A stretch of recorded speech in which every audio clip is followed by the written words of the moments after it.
Hello and welcome to the 149th episode of GameSpeak Podcast. New episodes go up for free feed subscribers every Wednesday in audio format on Apple Podcasts, Stitcher, Google Play, Spotify, and all of your favorite podcast platforms, as well as in video format on YouTube, so you can see us in stunning high definition, where we need you to hit subscribe and click that notification bell. This show is two childhood BFFs bringing you all things video games. You can find us online at createforsanity.com, where you can subscribe to our newsletter to never miss an episode and buy sick t-shirts from our shop. Also, be sure to join the community in the Facebook group at facebook.com/group/GameSpeakPodcast to hang and talk games with other nerds like us. I'm one of your hosts, JAMAL Al-Jafra, alongside Brenticulous Bass. Brenticulous Maximus. Yeah, it sounds very, like... Roman. I guess like Roman. A gladiator. That's kind of what I was thinking. Or Brenticulous. It kind of sounds like a part of your body. Yeah, like a small growth. The Brenticulous cavity. Ew. You know? Yeah. I don't know why it would be a cavity. I imagine it talks to you. Hey, kids. It's like, hi, it's me, Brenticulous.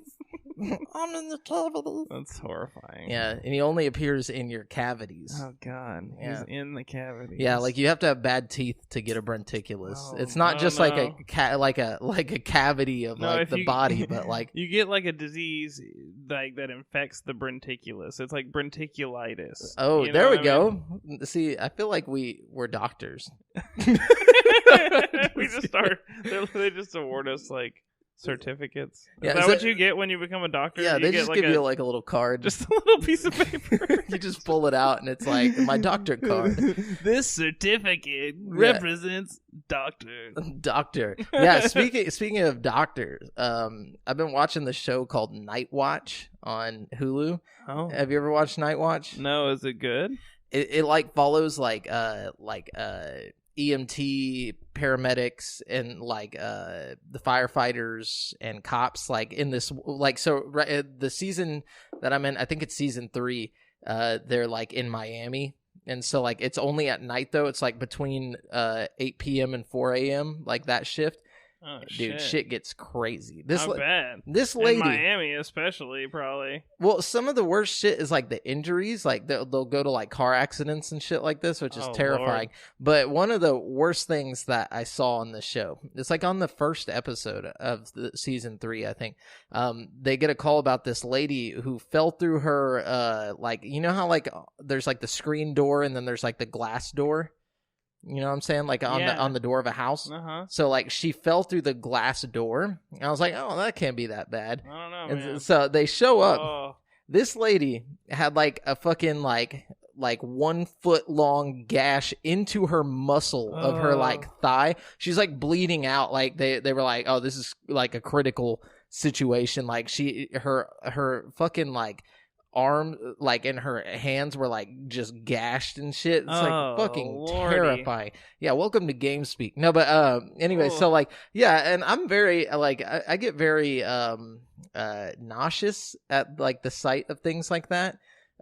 So like I saw that part and I was just like, well, I like didn't watch it for the rest of the time. I just listened to it. Like, yeah, it was pretty intense. Like, gosh, that's how it was with my girlfriend was obsessed with that Dr. Pimple Popper show for a while. God. I got to the point where I had to kind of like just block it out because you can't eat.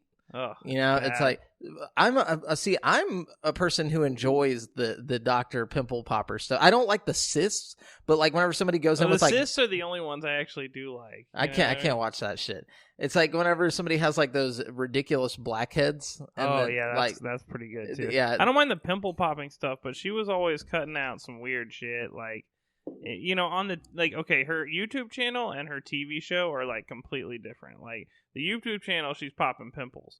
The TV show, Dr. Pimple Popper on Hulu, is like she's popping way more than pimples. Let's just say that, and it's fucking horrible. Yeah, no, for sure. She cuts off like big fatty tumors that are like just horrifying. Like, oh. Yeah, hold on 1 second. Tell me something that you did this week. I'm gonna check on the audio real quick. Oh man, so like basically all I did this week was just play VR, which I'll talk about most of it during the currently playing or whatever. But I did watch the UFC fight this week, And, I probably shouldn't even be saying this on the podcast right now because, one of the 4 people listening might be somebody who could, like, shut down what's going on. But there's this app on the Oculus Quest called Big Screen VR. And it's, like, the coolest app ever. Basically, you go in and you can, like, join other people's, like, chat rooms. And they're, like, stream videos to this, like, big ass screen. It's like a movie theater, and like up to 12 people can join this chat room. So they're like public rooms with like movies that somebody's playing, streaming. And a lot of times the movies are in 3D. Like I watched Ready Player One in 3D the other day. Third dimension. It was really neat, and it's pretty good quality. But I went on there the other day when that UFC fight was going down, and they had like 12 different rooms all streaming the UFC fight. And, like, you could go in these rooms and, like, you watched it on, like, this big movie theater screen. And, like, you sat with, like, all these people and, like, talked to them about the fight. It was really, really cool. It was a neat experience. Do you have to be seated, or can you, like, run around and, like, just, like, fuck with everybody's viewing? So imagine you're in, like, a big theater, you can, like, point your controller at any seat you want and, like, teleport to that seat. Oh, okay. You know what I mean? And obviously you can't be like Ugandan Knuckles. Well, with the Quest, you can like set a big play space and walk around the theater. You can be Ugandan Knuckles if you want to play VR chat. No, I mean just for this specific. For this one thing. Specifically, no.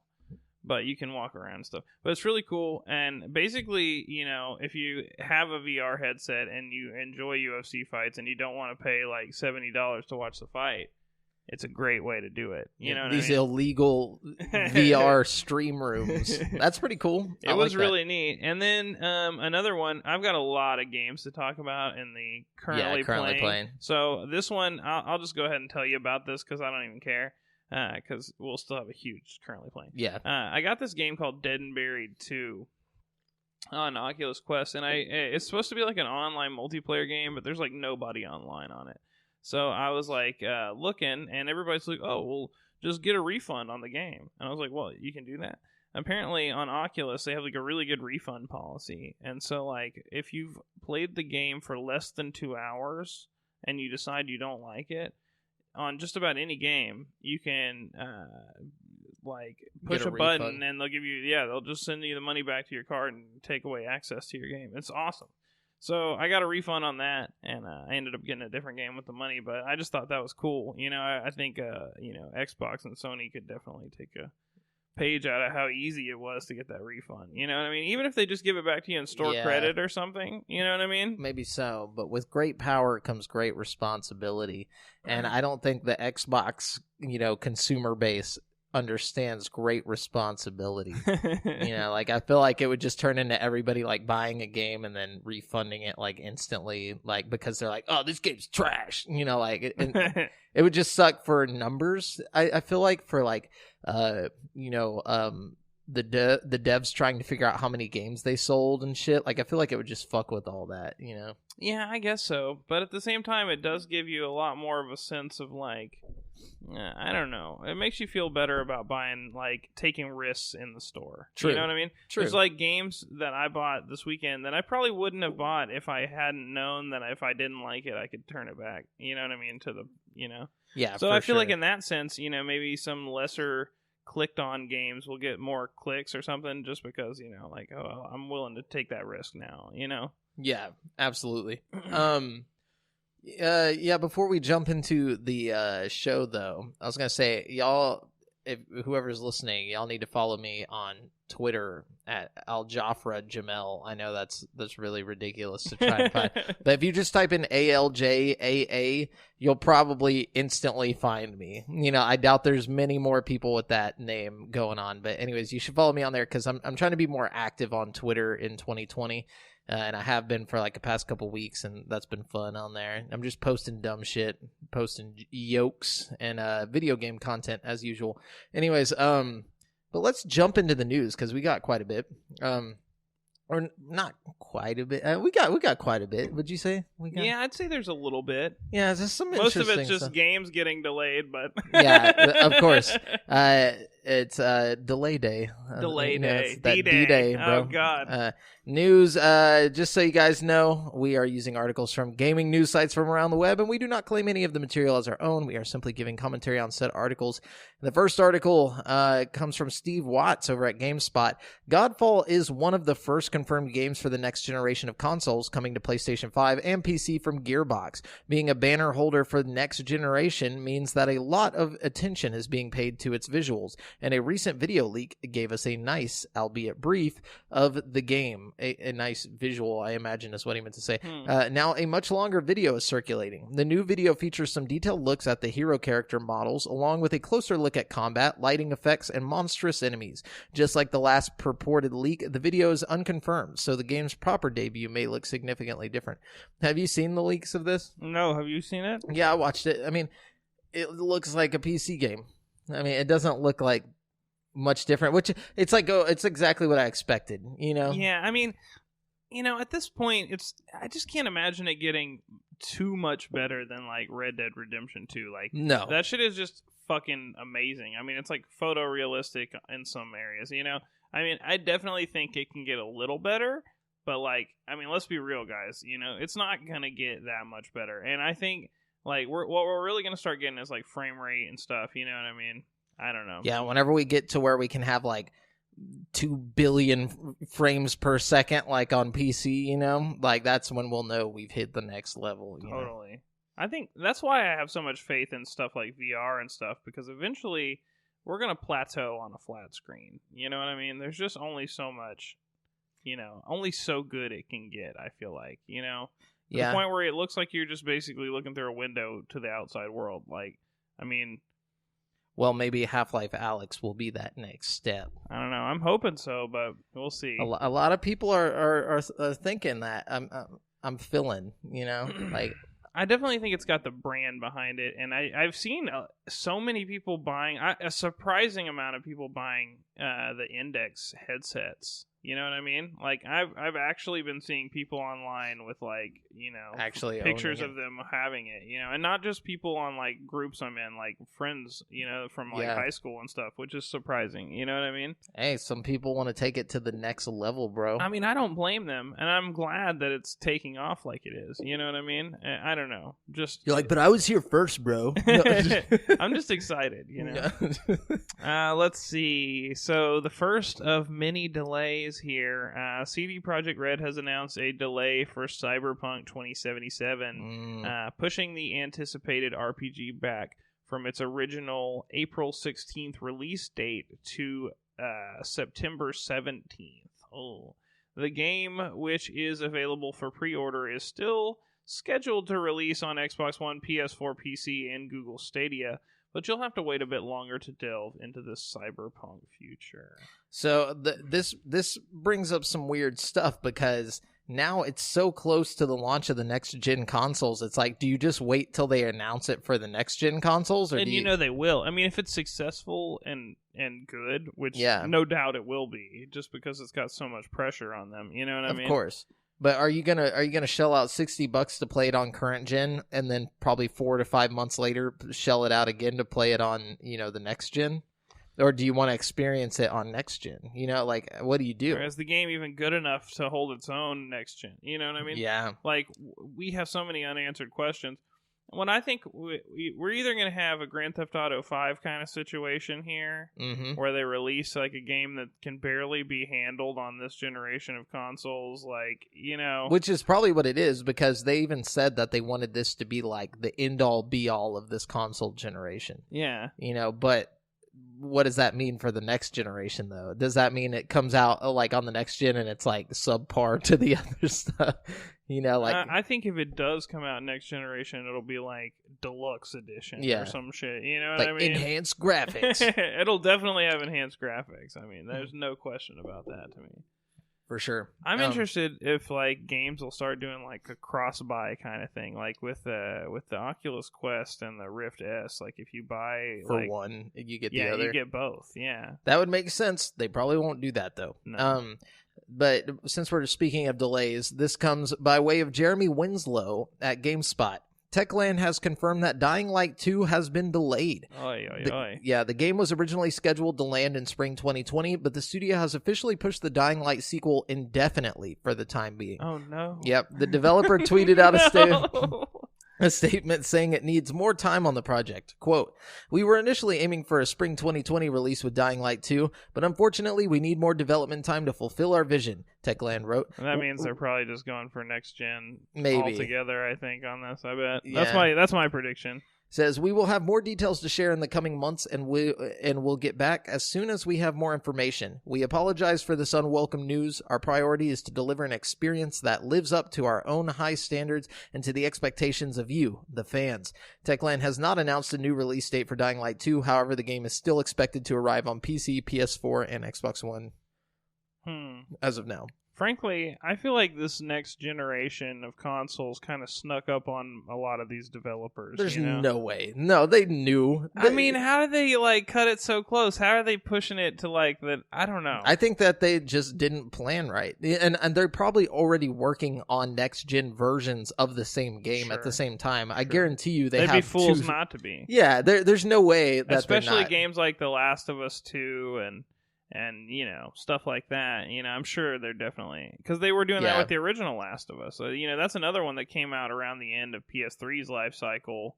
And made its way almost immediately to PlayStation 4 with a remaster, But you also have to look at something like Dreams or Marvel Avengers, which is supposed to be a platform. It's not just oh, here's the gameplay, the story, and it's over. These are supposed to be Destiny type games where it's a service. It's a games as service. So you're putting it out on a console that's about to die. Why? Well, maybe with the inherent backwards compatibility on both of the new consoles, maybe developers are looking at it as less of a risk to put out a last gen game. Maybe I just still even though you can do that, I have backwards compatibility. Everybody has backwards compatibility on Xbox. To an extent, for sure. No, for the most part, almost any game there's that's a worth lot of playing games that aren't on there, and let's not just say any game worth playing, because there's definitely games that I've wanted to play that I just couldn't play. Like what? I mean, I can't think of an example right now, but I've walked through fucking Game Exchange and picked up games oh, this looks cool, and then went to the little Googled list. It, and they okay. But that might have been a long time ago. They've updated a lot. They do update it a lot, and I won't deny that most of the good games are on there, but there are definitely a few that could be on there. You know what I mean? Besides that, my point is even with the capability to Enter do the Matrix. Okay. Yeah. How about that for an example? I feel like that. That's also a very strange third-party title. Well, that's that what was I mean, multi-platform. Though. That's my point is, if you have the extensive everything is backwards compatible functionality, it doesn't matter if you have this weird indie thing that's your favorite. You know what I mean? But my thing about it is, with the capability to do so, most people opt to not do so. True. Who do you know that's just sitting there playing 360 games on their Xbox One? It's just not happening. Or I'm sure it is with some random people, but I doubt the numbers correlate. Well, I agree, and I will say that I play 360 games on my Xbox sometimes, but most of the time I don't play physical versions. I play the games off download. of Game Pass. Yeah. I'll play Fable or something from Game Pass. You know what I mean? I'm not going to go get a fucking disc. You're right in that respect, for sure. Anyways, what you got? So another game getting pushed back. We got the Final Fantasy VII Remake for PlayStation 4. It has been delayed from its March 3rd release date. It's going to be coming out April 10th instead. So... We talked about that last week, though. Did we? Yeah, I think we did. I think the only ones that happened since then was the Dying Light and the... I knew we had talked about one of them last week. Yeah. I couldn't remember. We talked about the Avengers and Final Fantasy because they were both from Square. Okay, I have that one on here too. Yeah. So, but just in case anybody else is wondering, Avengers is delayed too, for sure. Yeah, that game... It's not happening. No, I'm just kidding. No, but anyways, this is by way of Eddie McCooch at GameSpot. ByteDance, the China-based startup behind the hugely popular social networking app TikTok, is reportedly planning to do much more in the gaming space. Bloomberg reports that ByteDance is looking to create a full-fledged gaming division that will create, quote, hardcore or non-casual games, end quote. This new gaming venture is only in the embryonic stage, according to the site, though the team is said to already be 1,000 people strong. Additionally, the first two titles from ByteDance's gaming division are scheduled for release this year, the report said. ByteDance will reportedly work on multiple new massively multiplayer online games featuring Chinese fantasy elements. These games will reportedly release both in China and around the world. Gaming analyst Daniel Ahmad said ByteDance could become a big disruptor in the gaming space thanks to its huge global user base. ByteDance has reportedly hired top talent from other studios to help lead the charge, one of whom is Perfect World executive Wang Kuiwu. These new efforts from ByteDance followed the company's existing foray into gaming with a handful of casual games that relied on ads. The new venture is said to involve a much bigger investment from ByteDance, with the studio making more hardcore games. In addition to hiring new game development talent for its offices in Beijing, Shanghai, and Shenzhen, ByteDance is acquiring studios to help with its gaming push. Over the past year, ByteDance acquired the game developers Shanghai Mokun Digital Technology and Level Up AI.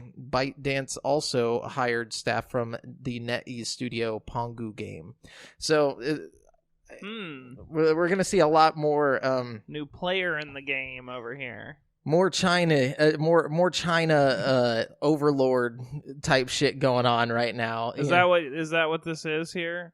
Well, I would say so. It's a giant Chinese conglomerate that owns TikTok. So like. True, but we can't just assume they're the next Tencent because they're working with them. They are. Well, I mean, you have to if you're making games in China. I think that's one of the stipulations. Right? Like you have to go through Tencent, which automatically makes it Chinese overlord. My point is, they might not be corrupted by the government yet. You know what I mean? I mean, they might be. Yeah. Shit, everything in China might be corrupt. I don't know. I'm just saying, I'm giving them the benefit of the doubt here. Let's see if they'll make a Winnie the Pooh game. That's the test. Yeah, if you gotta make a Winnie the Pooh game making fun of your president, or we don't trust you. Yeah, we don't trust that shit. I'm just saying. Yeah, definitely don't trust that. Yeah. Okay. On TikTok 1 second. Next second, you're speaking Chinese. Well, this second. Okay. I'm speaking about Sonic the Hedgehog, because Sonic the Hedgehog is gearing up for a big 2020. Oh, God. Please, no. Sega has announced, according to translation from Gematsu, the Sonic 2020 project, which will see new Sonic news being announced on the 20th of every month this year. What kind of threat is this? Just like, how are they going to have 12 things of Sonic news? I think this counts as one of the newses, so 11 things. At least they're letting us know ahead of time so we can shut off all of our internet. Just completely lock the doors on that day. Hide your kids, hide your wife. Oh my God! Is the Sonic movie not bad enough? Yeah. What are you going to announce? Multiple games? What the fuck could you possibly be about to tell us about Sonic the Hedgehog 12 times this year? Yeah, I hope it's more Sonic Boom. Said nobody. Ever. I hope it's that Sonic Temple Run ripoff sequel. Yeah, unless they we're bringing back Sonic Adventure and we're gonna make that shit dope as fuck. I don't care. They almost have to. They almost have to do absolutely everything Sonic related they can. If they're gonna do that much Sonic news, Yeah. I don't know. I don't think there's some kind of crazy Sonic shit coming out. Yeah, so because it's coming with the movie or whatever, but they said starting February 20th, every month on the 20th, we'll be getting some Sonic bullshit. So James O'Connor at GameSpot says, Masahiro Sakurai, the director of Super Smash Bros. Ultimate, has a reputation as a very hard worker. In 2019, however, it seems that he was able to find plenty of time to play other games. Sakurai has tweeted about the recently released PlayStation infograph, which shows you how many PS4 games you played in the year, and which ones you played the most. Sakurai did not reveal his hour counts, but it turns out he played a lot of PS4 games in 2019. Sakurai loaded up 242 PS4 games throughout the year, and the tweet ponders what the number would be if Switch and PC games were included as well. It's an interesting insight into a developer who is heavily associated with Nintendo. It seems Sakurai is partial to PlayStation as well. Unfortunately, we don't have a list of the games. We imagine a lot of them were fighting games. Well, shit. If I had that Sakurai money, I'd have 240 games to play too. You know what I'm saying? Yeah, dude. I just want to know where he gets the time, bro. Because like all he does, I think that's what makes this whole article even worth even mentioning. Is like, how does he? You know? Yeah, you know this dude's working like 100 hours. Like, or probably, can you even work 100 hours in a week? Is there even 100 hours in a week? How many hours are in a week? I don't know. 24 times 7, I guess. It's got to be more than 100, right? Yes, definitely more than 100. Okay, so there's 168 hours in a week. So right. So let's say he has you to gotta sleep at some point. Say he sleeps 4 hours a night. He's one of those guys. He's like the assuming, Bilderberg. Yeah. Like he's like the. What's that dude's name? That like everybody's like, oh, he's so rich. We gotta listen to everything he's saying. Bloomberg? Not Bloomberg. He said some Berg. I don't know. The B-Berg. So say he sleeps 28 hours a week, 4 hours a night. So that's enough. I mean, like he probably plays about like a crazy amount of games. Dude, yeah, that's probably what he does. He just but he's also got like a wife, I imagine, and like kids. He probably like exclusively plays his PlayStation too, if that's the case. Because you know, 242 fucking games. That's a lot of games. I feel like it's got to be research. Like they were saying, it's probably fighting games that he was just researching. You know, like I feel like not all of that is fighting games, obviously, but I imagine like a lot of it is work. I don't know. That's a lot of games. I mean, I'm sure, you know, I'd be willing to bet like at least 50% of that is just like him leisurely like fucking playing around with games. You know, he's probably just got so much money in the bank that he just buys games to see what they're all about. You know what I mean? Like just to try them out. He probably doesn't even have to do that. I bet you people send him like their game, like just to be like, yo, please play my game, you know? And like he probably just plays people's game, like puts it in and downloads it. And then he's like, well, that was cool. Played like 10 minutes of it. That's what I'm imagining is like. But see, I don't know if it works like that with PlayStation. Like, can you just pop in some like bootleg game? No, not a bootleg game. Like I mean like big studios that are like, oh, you know, he's like my hero, you know, like I got into this because of him, you know, or whatever. Yeah, and like I want him to play my game. Whether it's like a, you know, like an indie game or like just like a third party studio for PlayStation or something. I don't know. I bet he doesn't got time for that. I bet he plays what he wants to play. I don't know. But see, we'll never know. We won't. You know? Unless he tells us. Yeah. Anyways, what you got? Oh, goodness. Let's see. Okay. I won't go into a lot of detail here. But apparently people are cheating in these Fortnite competitions by, like, going into the, like, battle royales and then, like, teaming up with other people. But, like, they keep it on the low by, like, doing a little dance to, like, signal to the other person or whatever. But the Fortnite people, Epic Games, you know, they've caught on to this. And so they've issued a warning that if you get caught doing this in competitive play, that you'll be like perma-banned. Yeah, pretty much. So what is it like? They signal by doing? So they'll jump or they'll like throw a snowball or something. They'll do some kind of thing and then like signal you like, okay, hey, this guy's coming at you, or you know, they're basically just cheating. They figured out a system. I don't really know the deets. It's like prison, dude. And I don't think they wanted to explain it because they didn't want more. Yeah, they don't want people doing it. You know what I mean? Like. Yeah, that's cool. That's interesting. So Dan Audi at GameSpot says Studio Ghibli is coming to Netflix. It has been announced that 21 movies from the legendary Japanese animation studio will hit the streaming service for the first time from next month, while fans in US, Canada, and Japan won't be able to stream the movies. They will be able, be available throughout the rest of the world. Weak Which sauce. Yeah, like everybody woke up this morning to this news in America and thought they were about to get some good shit, but they were wrong. But just so you know, you know, us and you know, Canada and for some reason Japan will be able to get it on HBO Max, which I believe is coming in like March or. Man, fuck HBO Max. Dude. Nah, dude, I'll be on there. I'm about to roundhouse kick Studio Ghibli in the face, dude. Don't do it, man. Hayao Miyazaki ain't got much left in him, and I need like at least one more movie. Then you can do it. Okay, fair enough. Yeah, he'll have fulfilled his career. Anyways, what you got? Okay. I have this really long article that I'm not gonna read the whole thing about. Okay. Again, sorry. I'm just giving you all the synopsis here. I think people thank you for that. Yeah. Well, you know, you're welcome. But so Microsoft has announced that they're going to do their part to save the planet. You know what I mean? Fucking losers. Just kidding, losers. No, they said that by 2030, they plan to become carbon negative.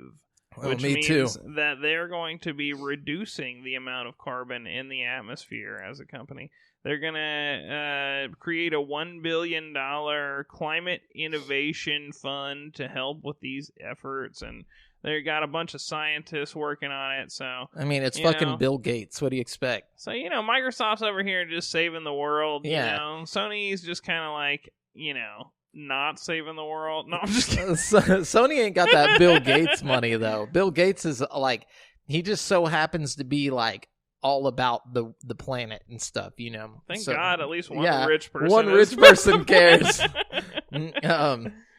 Anyways, speaking about rich old people, James O'Connor at GameSpot says Joe Biden, the former vice president of the United States of America, is currently campaigning to be the Democratic nomination for the 2020 presidential election. In an interview with the New York Times, when asked about the expanding power of Silicon Valley during Obama's time in office, Biden found himself discussing a meeting with the leaders of Silicon Valley, and one unnamed game creator. Wait, hold on. There's not a period there. Sorry. And one unnamed game creator evidently left a sour taste in his mouth. And you may recall the criticism I got for meeting with the leaders in Silicon Valley when I was trying to work out an agreement dealing with them protecting intellectual property for artists in the United States of America, Biden says. And at one point, one of the little creeps sitting around the table was a close to a billionaire who told me he was an artist because he was able to come up with games to teach you how to kill people. This offhand comment is that's I bet that's exactly what he said. He's like, I'm an artist. I teach games how to kill. Yeah, that's. I bet it was my boy Cliffy B, dude. No, you know he said this offhand comment is not the first time Biden has expressed a distaste for violent games. In 2013, as vice president, he spoke about the possibility of applying additional taxes to violent media because he's an idiot. He was also seeking to meet with members. Also, I'm throwing in a little spice here. This is Jamel's thoughts mixed in with this guy's article. He was also seeking to meet with members of the games industry to discuss the links between games and gun violence, and an open letter published at the time implored him not to blame games for real-world violence. And an interviewer asks if he's referring to video games, and Biden continues, quote, "Yeah, video games. And I was lectured by one of the senior leaders there that by saying if I insisted on what Leahy put together, and I thought we were going to fully support that they would blow up the network, figuratively speaking. Have everybody contact. They get out and go out and contact the switchboard. Just blow it up." The Leahy line is likely a reference to Vermont Senator Patrick Leahy, although the context is not entirely clear from Biden's response. Biden recalls that one of the Silicon Valley people he was meeting with described them as the economic engine of America, which he took issue with. Quote, "As I added up the 7 outfits, everyone's there but Microsoft. I said, you have fewer people on your payroll than all the losses that General Motors just faced in the last quarter of employees. So don't lecture me about how you've created all this employment." End quote. The point is, there's an arrogance about it, and wait, that's not end quote. The point is there's an arrogance about it, an overwhelming arrogance, Biden said, referencing the idea that Silicon Valley was bolstering the economy. It's not clear which meeting or developer Biden is talking about. Kotaku has theorized several identities for the creep, but there's no definitive answer. And they think it was EA's then CEO, John Riccitiello. Riccitiello? Yeah, Riccitiello. But yeah. I wonder how out of context that quote is from Joe Biden. Like, you know what I mean? Yeah, he's just a dickhole. Like, I mean, he's always been against, like, violent media in general. Not, like, it's just like... That's like the one thing you can do as a politician to make me not want to fuck with you. Like, I don't care about Republican, Democrat, all that shit. As soon as you talking shit about video games, dude, it's like, okay. You better put them up. You're out of the running for me. You know, we can't do that. You want to tussle? You want to tussle? Oh, okay. Yeah. Okay. Anyways, so that's the thing. Yeah. Do not vote for him. Anyways, what you got? Okay. This is kind of interesting. Again, I won't go into the whole thing, but there's this video on YouTube circulating about this guy who took the Xbox adaptive controller and like modded it to work for the PlayStation or for the Nintendo Switch, so his daughter could play Breath of the Wild. Did you see this? Yeah, I did see that. You know, there's not really much to this news story other than that it's heartwarming and it's on YouTube, and you should definitely look it up if you want to be not only, you know, heartwarmed, but inspired with how cool the technology is. So very much so. Definitely worth looking into there. By way of Jordan Ramey at GameSpot, Ubisoft has announced it plans to change up the structure of its editorial team, the group of individuals largely responsible for the design and story direction for all of the company's games. By changing how the group is organized, Ubisoft hopes to better differentiate its games from one another. Quote, "We are reinforcing our editorial team to be more agile and better accompany our development teams around the world as they create the best gaming experiences for players," Ubisoft said, according to VGC. For context, in the past, the 100 or so group of designers and producers that comprised the editorial team were the leading influence behind the similar design in Ubisoft games. Open world with lots of side quests, multiplayer or online in-game elements, and storylines themed around real-world issues, according to VGC's report. Quote, "In the previous system that editorial had, there were often the ideas of just one or two people getting put into every game," end quote, an anonymous source told VGC. Quote, "That's why you tended to see such similarity, because it's the same taste and opinion being replicated," end quote. Granted, these design philosophies have been the basis for some of Ubisoft's recent successes, such as Watch Dogs 2 and Assassin's Creed Odyssey. However, as 2019 made abundantly clear, using a design that's worked before for all of your franchises does not mean they'll all be successful. Ubisoft reported disappointing sales numbers for both The Division 2 and Ghost Recon Breakpoint, later implying one of Breakpoint's most significant flaws was that it was too similar to The Division 2. Quote, "While many of our titles are strongly differentiated, we need to ensure this is the case for all of them," Ubisoft CEO Yves Guillemot said in a conference call. Following the reveal of the disappointing sales numbers, Ubisoft announced that it would be delaying Watch Dogs Legion, Rainbow Six Quarantine, and Gods and Monsters so as to ensure that they all launch with the right amount of polish and are distinct both from each other and what came before them. So those games are all delayed as well. Good God. Yeah. Under the new D-Day, bro.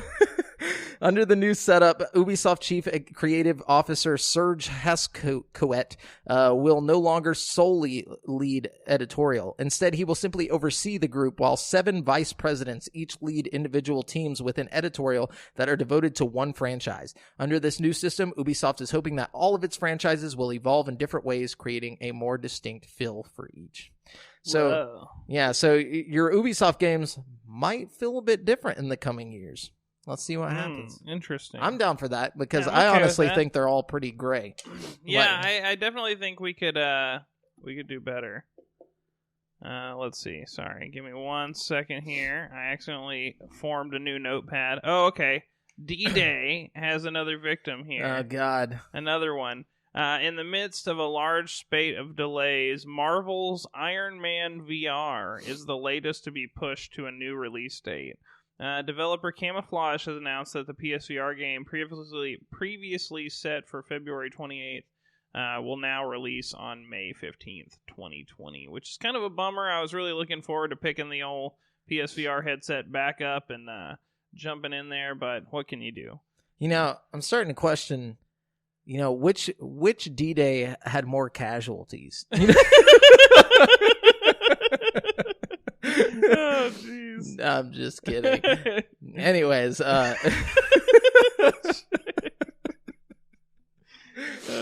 fuck.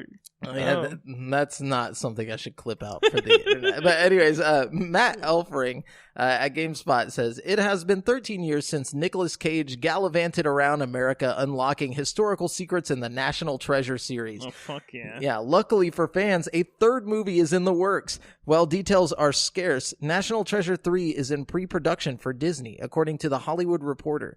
Bad Boys for Life's Chris Brimner will be writing the third film in the series. He is also working on Bad Boys 4.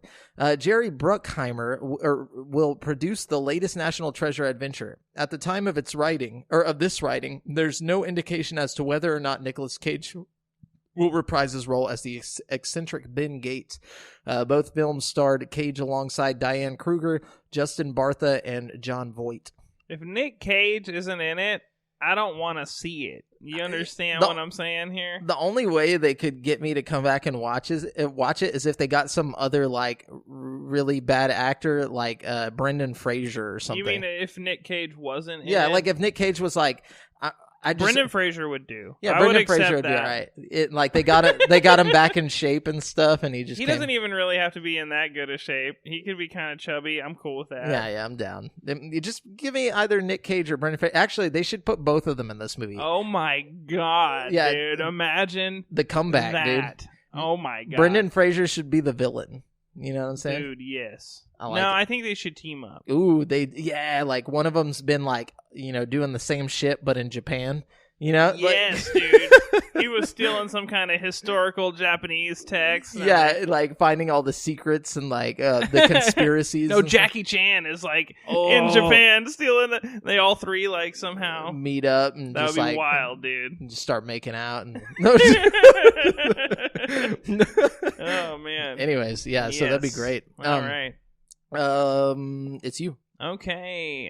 Microsoft has announced another batch of titles coming to Game Pass on PC. So pretty soon you're going to get Children of Morta. It's already there on the Xbox One Game Pass. Oh, yeah. Well, it's coming to PC soon. Oh, okay. Well, I think it's at the same time because I'm just saying you can get it right now. Cool. I think you can on both. Good. I like that. We also have Gris, which, a lot of people were talking about. And A Plague Tale Innocence, which was nominated for a lot of awards this year. Is that going to be on the Xbox One? No, this is just for PC right now. I think maybe later, but right now it's just PC. Yeah, because I want to try that Plague Tale. Me too. This is by way of Steve Watts at GameSpot. In the midst of a large spate of delays, otherwise known as D-Day, Marvel's Iron Man VR is the latest to be pushed. I just said that. Oh, you already said that? Yeah. Well, that's what we were talking about. I thought, for some reason, I thought we were talking about Avengers again. No, it's okay. Like, you said another one. I was like, holy shit. Yeah, that's like another victim. So, I think it was like Devin Mayer posted. He was like, "This just in. It's like the entire gaming industry has been delayed." They just delay the next consoles. Like, shit, I wouldn't be surprised at this point. They're like, "Well, we got to get all these games out before we can release the the new consoles." So we'll just push it back. What if that's Xbox's move? What if they're trying to get PlayStation 5 to like rush the development, and then they're like gonna just delay their shit? Like, I feel like that would hurt them more than it would hurt PlayStation. Yeah, probably. Yeah. So, okay, well then, by way of James O'Connor at GameSpot, Google Stadia only has one exclusive game right now. Only one game right now, in general. Tequila Works. Guilt, which launched with the system. However, that's set to change over the first half of 2020. Was that good? Did Probably, anybody say anything about that? No. With Google planning on several new exclusives for the system. Quote, looking at our upcoming lineup, we are tracking more than 120 games coming to Stadia in 2020, a press release reads, and are targeting more than 10 games in the first half of this year alone that will be only available on Stadia when they launch. Okay. We're working with our partners to share more on those games soon. The release continues. Didn't they say they were going to have a bunch of games when Stadia launched? Yes, it's been a complete failure. I actually watched a thing the other day about Stadia. Like, forget all the rest of the shit they're talking about because it's just really dumb. It's all the stuff they promised at the get-go is now coming. But so whenever Stadia first released, they like had the numbers for like all the people playing Destiny on Stadia. And then they just released the numbers again of all the people playing Destiny 2 on Stadia or whatever, like this month, and it's dropped by 58%. Damn. Yeah, so like it's bad right now. Like all the people that are playing the games have like all the games like active users has dropped by half. And then but to begin with, it only sold like 300,000. They only sold like 300,000 Google Stadias. Like they're going about it all wrong. They are. That's what I told you from the get-go, dude. This shit is dumb. Like especially whenever xCloud's there. How are you going to go up against xCloud? Yeah, xCloud's not even out and it's winning. Yeah, and they don't charge. It's not like it's so dumb. It's so dumb. It hurts my brain. Anyways, all right, what you got? Okay. If you're still out there playing Star Wars Jedi Fallen Order, they have finally added the orange lightsaber blade that was available for the pre-order bonus. So even if you didn't pre-order it, you can now have an orange lightsaber, which is pretty fun. Would that mean you would have to go play through the game again to get to the yeah, just to get your lightsaber orange? No, actually, I think it starts. You know how you start off with like 3 colors or whatever? I'm pretty sure it's one of the colors you start with. Oh, okay, yeah. Gotcha. So. All right, so the 5th and final DLC character included in Super Smash Bros. Ultimate's Fighter Pass, Byleth, has been announced. Blythe, yeah. Byleth. Huh? It's Byleth. No.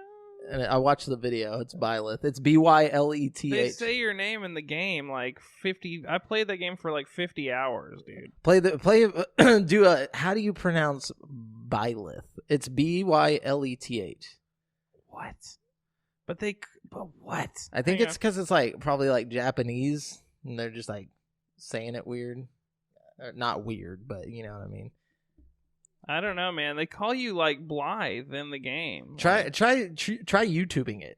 YouTube like Byleth. Like I want to confirm this because I don't want to be saying it stupid but I could have swore that's how they said it in the video. You might be right. Maybe I'm just tripping, because it's not like they just say your name a fuckload in the game or anything.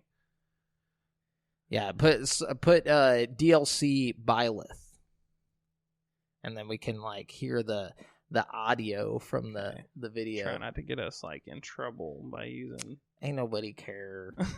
I don't know. My phone has just been being awful today. It's like super slow. Maybe you can find it faster. Yeah. Oh, here we go. Okay, let's hear it. Oh no, that's that's a Wendy's commercial. Oh my goodness. Quality entertainment here, guys. Sorry. Raid Shadow. Join Raid Shadow. Dude, they really want me to play that Raid Shadow Legends game. Okay, here we go. All right, let's see. Hope you guys are enjoying this. Yeah. This amazing radio content. Here it goes.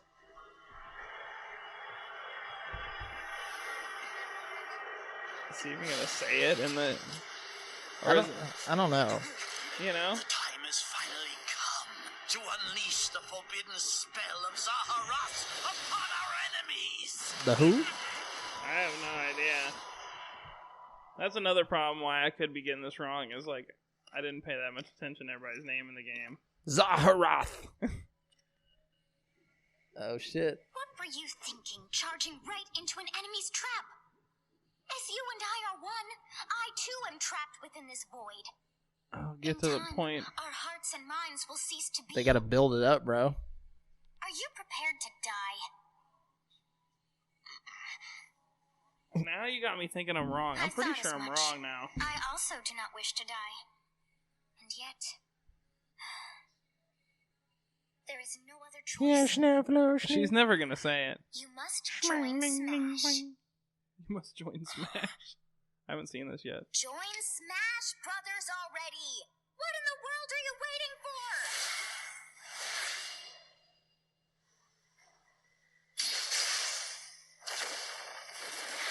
for? Are they gonna say it? No, I don't think so. So joining Smash consumes even the darkness itself.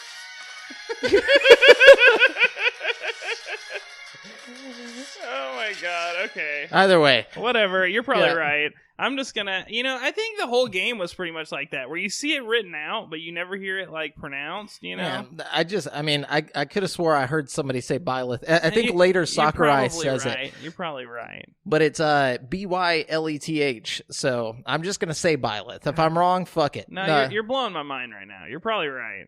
Well, fans are already wondering who will come to the second Fighter Pass. During the Byleth announcement, Smash Bros. Director Masahiro Sakurai confirmed that 6 more fighters will join the game by December 2021. Sakurai, who receives a lot of requests, wanted to make something clear. The 6 fighters have already been chosen, and there's nothing to be gained from sending him requests. Quote, of course, like last time, the contents will remain unknown for now, Sakurai said, and apologized for asking fans to buy the Fighter Pass without knowing who was coming to the game. Sakurai addressed the inevitable tweets he will receive about the next lot of fighters, asking for a reprieve. The new additions have already been decided, Sakurai said. Even if I receive many requests regarding potential candidates on Twitter, I'm afraid it would be very hard to consider them, but I still hope you'll look forward to it. Cool. Yeah, so, yeah, there's more coming. I'm still gonna request a bunch of random shit. And, I see, think everybody else is too. But see, I thought about this. If everybody needs to quit asking him, Sakurai to put Goku in Smash Brothers. Start trying to get the next Fire Emblem game to have Goku in it, and then he will automatically get put into By Smash default, Bros. Yeah, that's true. That's what you really need to do is try to get your characters in Fire Emblem. Yeah, as long you're as right. like we need to get him in there. We need to get Conquer in Fire Emblem. You've cracked the code, or turn your favorite thing into a Pokemon. They seem to get a lot of shine. Yeah, that's true. Could be a Pokemon. You could easily turn Conquer into a Pokemon. True. Yeah. Conquermon, and just be like Conk. Conk. No. That would be ridiculous. Goku's just like Goku. No, but okay. Anyways, yeah, what you got? I'm out of news. This is my last one, so perfect timing. Whoa. It looks like the BioShock collection, or BioShock the Collection, which brings together BioShock 1, 2, and 3, might be coming to the Switch. God damn it. How many times do I got to buy this goddamn game? How many times do I got to beat you, old man? Yeah. Lootpots discovered that the game has been rated by the Taiwanese Games Rating Board. Appearing on a ratings board is usually a good indicator that a game is on its way. Nice. So that's pretty exciting. I would love to see a Switch version of that. I feel like it'd be fun to have that on the go, For sure. I'd love to play through it all for the 50th time. Hell yeah. I want a VR BioShock collection. What if it gave you all 3 games in VR? That would be the sickest VR pack of games ever made. It'd probably be really beautiful. I know, that's what I'm saying. It would be beautiful and fun to play. Can you imagine just being in Rapture, dude? That's what I'm saying. And all 3 games would have fun mechanics in VR, and different. They would have a whole different thing. It would be cool. Yeah, very cool. But that's it for this week's gaming news. We're going to jump into this week's releases, where I'm going to let you know what brand new games are coming out in the next 7 days. Starting with Soccer, Tactics, and Glory, coming to Switch on January 22nd for $39.99. Football, Tactics, and Glory delivers an original combination. I like how it's called Soccer, Tactics, and Glory, but then in the read-off, they're like Football, Tactics, and Glory. So I don't know which one it's actually called, but it delivers an original combination of turn-based strategy and RPG. Create a football team, play matches, earn XP, train skills, learn new classes, upgrade facilities, buy and sell footballers, grow youth, make hard choices. Oh my God, there's a lot of shit in that game. And then we got Kingdom Hearts 3 Remind, coming to PS4 on January 23rd for $29.99. Kingdom Hearts 3 Remind is a major downloadable content add-on for the hit game Kingdom Hearts 3. Cool. And then we got Mosaic coming to Switch, Xbox One, and PS4 on January 23rd for $19.99. Mosaic is about a person living a bleak and repetitive life in a cold, systematic city. So it's me. Every day looks and feels the same way, and you have no meaning or sense of purpose. God, someone's watching me, dude. Just at me. Yeah, dude. Time, yeah. Until one day when strange things start to happen around you and everything changes. Well, when that day comes, just let me know. The Walking Dead Saints and Sinners is coming PS4 and PC January 23rd for $39.99. In The Walking Dead Saints and Sinners, freedom of choice and visceral combat offer players a new way to live, survival horror, and a deep-rooted VR gaming experience. New Orleans is at war, and the living are not just fending off the dead, but each other as well. Will players risk life and limb to protect those in need or eliminate anyone who stands in their way? Will they join one of the warring factions or play them against each other for personal gain? As players dive deeper into this unforgiving journey, they will uncover the mystery at the heart of the conflict that threatens to tear the city apart. Choices in The Walking Dead Saints and Sinners will affect not just how the combat plays out, but the fate of the city and its other survivors. Scale buildings to ambush enemies from above. Hold down a walker's head to rip a knife out of its skull, or attack from a distance with throwing weapons, bows, and long-range firearms. Players can choose from an arsenal of weapons or craft their own to fit their playstyle and survive their way. Physics-based combat makes every swing of an axe or jab of a knife resonate with impact. I'm really excited about this game, but I don't know if I want to get it right away on PlayStation or wait a few months for it to come out on Oculus Quest. Should probably get on that Quest. I think so, too. I think it'd be just more fun in general. It might be cheaper by the time it comes to that, too. True. Yeah. And I think if I buy it on Quest and I eventually get PC, it might be cross-buy, too. You never know. Mm-hmm. So... Anyways, Oddworld Stranger's Wrath is coming to Switch on January 23rd for $29.99. Oddworld just got stranger. In Oddworld Stranger's Wrath, players step into the role of the Stranger, a rough-and-tumble bounty hunter who tracks down outlaws for moolah. Using a special weapon system that gives a whole new meaning to live ammo, players encounter deviant species and hostile challenges along the way. Oddworld Stranger's Wrath combines first- and third-person gameplay with familiar Oddworld elements and an all-new engine to deliver a unique gameplay experience. I think this originally came out on the old-school Xbox. I was about to say, I remember this game, where you had the little crossbow that shot the fuzzy guys. Yep. Definitely a game of gaming past. Totally. Then we got Praetorians HD Remaster coming to PC January 24th. I couldn't find a price for this game. Relive the celebrated real-time strategy classic, Praetorians. Reimagined in high definition, Praetorians is set amidst the political machinations of an emerging Roman Empire. Prove your worth on the battlefields of Egypt, the combat theaters of Gaul, and finally, the heart of the empire itself in Italy, in a crusade to become emperor. Okay. And then we got Commandos 2 HD Remaster coming to PC on January 24th. Couldn't find a price. Relive the real-time tactics masterpiece that defined the genre like no other. Experience Commandos 2 Men of Courage like never before. In high definition with reworked controls, UI, and tutorial. Take control of an elite group of commandos who must venture deep into enemy territory and utilize their combined expertise to complete a series of notoriously demanding missions set in World War II. It's basically the Mona Lisa of video games. God himself could not craft a finer game. No, but then we got Kentucky Route Zero, Act 5, coming to PC, Mac, and Linux on January 28th. Couldn't find a price. Kentucky Route Zero is a magic realist adventure game about a secret highway in Kentucky and the mysterious folks who travel it. The player controls Conway, an antique furniture delivery man, as he attempts to complete the final delivery for his financially troubled employer. Along the way, he'll meet dozens of strange characters and make a few new friends to help him overcome the obstacles in his path. Then we got Warcraft 3 Reforged coming to PC on January 28th for $29.99. Warcraft 3 Reforged is a complete reimagining of the real-time strategy classic Warcraft 3, along with its expansion content, The Frozen Throne. Experience the epic origin stories of Warcraft, now more stunning and evocative than ever before. Integrating cutting-edge modeling and rendering, we've rebuilt every hero, unit, building, and environment in Warcraft 3 from the ground up. You've never seen Azeroth like this. Command Azeroth's greatest heroes and villains over 62 missions that span the continents. Play 4 diverse races, each with unique strategies, units, abilities, and champions. Discover an endless universe of player-created games, including MOBAs, tower defense, and more. A lot of strategy games coming out this week. For sure.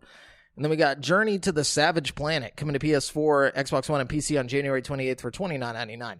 Journey to the Savage Planet is an upbeat first-person adventure game set in a bright and colorful alien world filled with weird and wonderful creatures. As an employee of Kindred Aerospace, which proudly touts its rating as the 4th best interstellar exploration company, players will be dropped onto an uncharted planet deep in a fictitious, far-away corner of the universe. Launched with high hopes but little equipment and no real plan, players are tasked with exploring, cataloging alien flora and fauna, and determining if the planet is fit for human habitation. And then we got Kentucky Route Zero TV Edition, which is coming to Switch, PS4, and Xbox One on January 28th for $24.99. Kentucky Route Zero is a magical, realist adventure game about a secret highway in the caves beneath Kentucky. An antique furniture delivery man trying to make his small shop's last delivery gets lost along the way and meets a haunted TV repair woman, a young boy and his giant eagle brother, a pair of robot musicians, and dozens of other characters. Together, they explore the nocturnal highways and country roads of Kentucky, the storied Echo River by ferry, and the mysterious Route Zero, the secret highway that runs through Mammoth Cave. And then we got Effie coming to PC on January 28th for $19.99. Effie is a 3D action-adventure game that combines classic elements from the genre, such as combat, platforming, and puzzles, with the exploration of an expanded world. Delve into the adventure of Golland, a young man in his quest to recover his youth after a witch cursed him with premature old age. Defeat all the sinister creatures, overcome all the platforming challenges, and solve the most complex puzzles. Okay.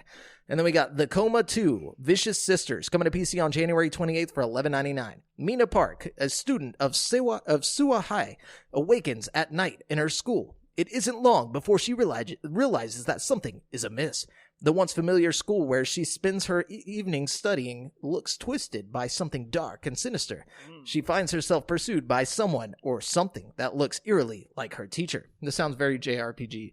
It's in a high school. To survive, Mina must venture beyond the boundaries of her school and into the surrounding district.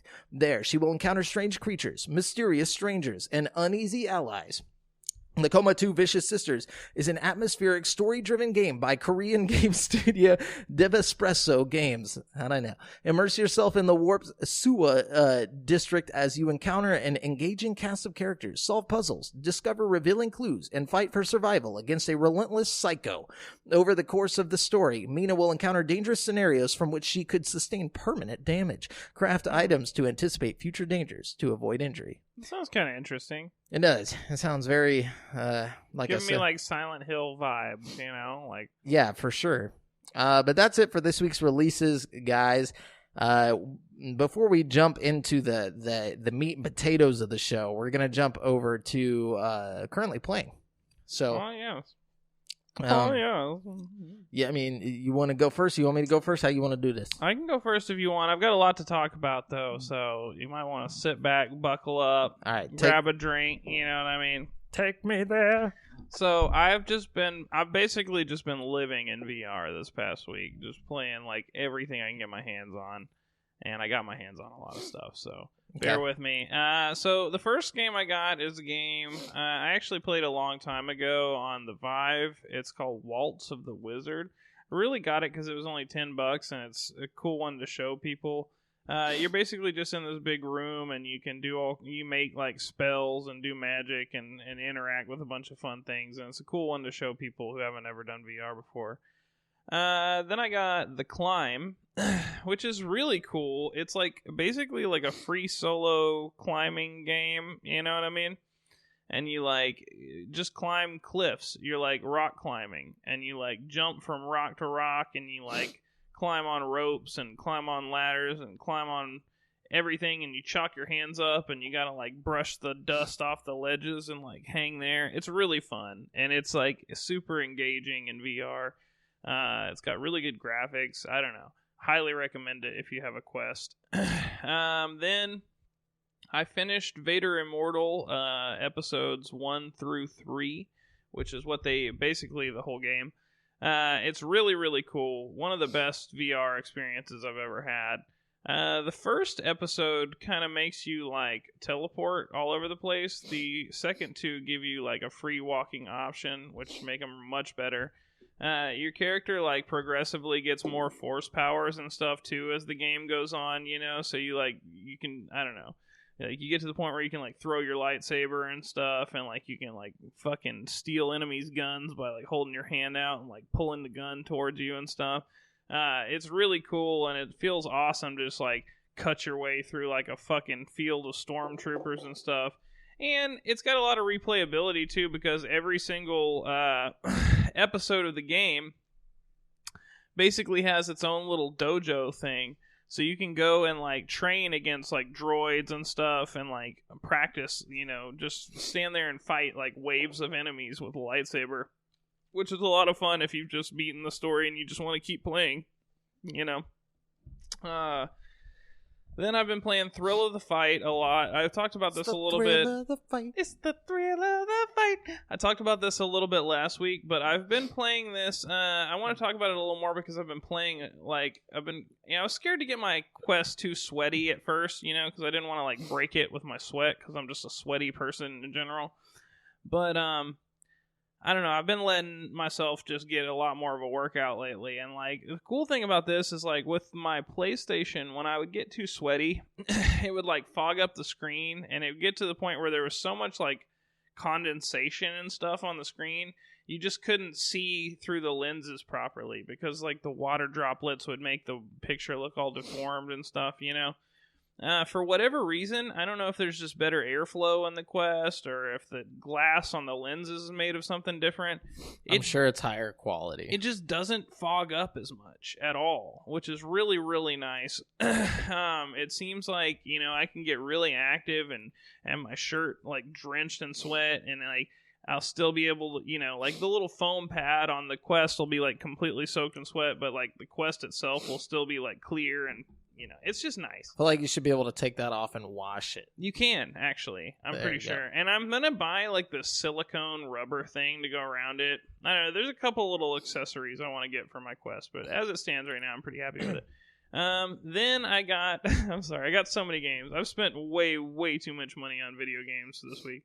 I got this game called Pistol Whip, which is so much fucking fun, dude.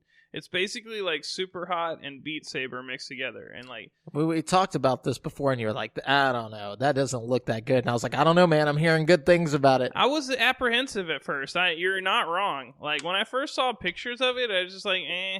But like after playing it for a little while, it's fucking sick, dude. It's like you feel like John Wick, and like the music's just bumping, and you're like just shooting people under your arm and stuff. Oh, sorry, it's so fucking tight, dude. I'm gonna bring it over and let you try it. The colors are really bright and vibrant. You know, it kind of, you remember that DS game back in the day where everybody's like a silhouette and like the Feel the Magic or whatever, or Touch the Magic or whatever, something like the Magic. It's kind of like that, but it's like with more violent. It's like John Wick and what kind of songs are on there though? Do they got any popular hits, or is it just all made up bullshit? Dubstep stuff, but it's all really good quality. Like it's not just like trash. If it ain't got T-Swift, bro. It feels good because like the enemies will come out like to the base of the music, or like the snare tight. Or whatever. So like if you like pay attention to how the music is like dropping and hitting, like you'll start kind of like having an idea of when to like, you know, worry about an enemy coming around the corner. You know, like if you're coming up to a corner and you hear like a bass drop about to hit, you already know like 5 guys are going to jump out from around the corner, and you got to be ready to like get them all, you know? Yeah, dude. I think like Old Town Road would be a perfect song for that game. Oh my God. There's probably mods for it. You know, Beat Saber's got mods you can download. That's one of the reasons why I wanted to use your computer to like plug my, you know, Quest up, because I know if I download that program, I can like put a bunch of Beat Saber songs on and stuff. Word. Anyways, but see, I played that, and then I played Serento. I'm probably saying that wrong, considering how I was saying that other thing wrong this whole time. Untethered, which is really cool. It's like basically you got like swords and guns and all kinds of weapons, and you go around and you're like cutting up ninjas and stuff. And like the game lets you like jump off of walls and run and do flips and stuff. It's like super nauseating if you do a lot of jumping, but it's really cool like to jump over somebody and like shoot your guns down at them and then like, you know, fall down on the ground and like pull out your sword. I don't know. It's pretty cool. But I haven't played a whole lot of it. Then I played Gun Club VR, which is the game I got after I returned that other game that I didn't like.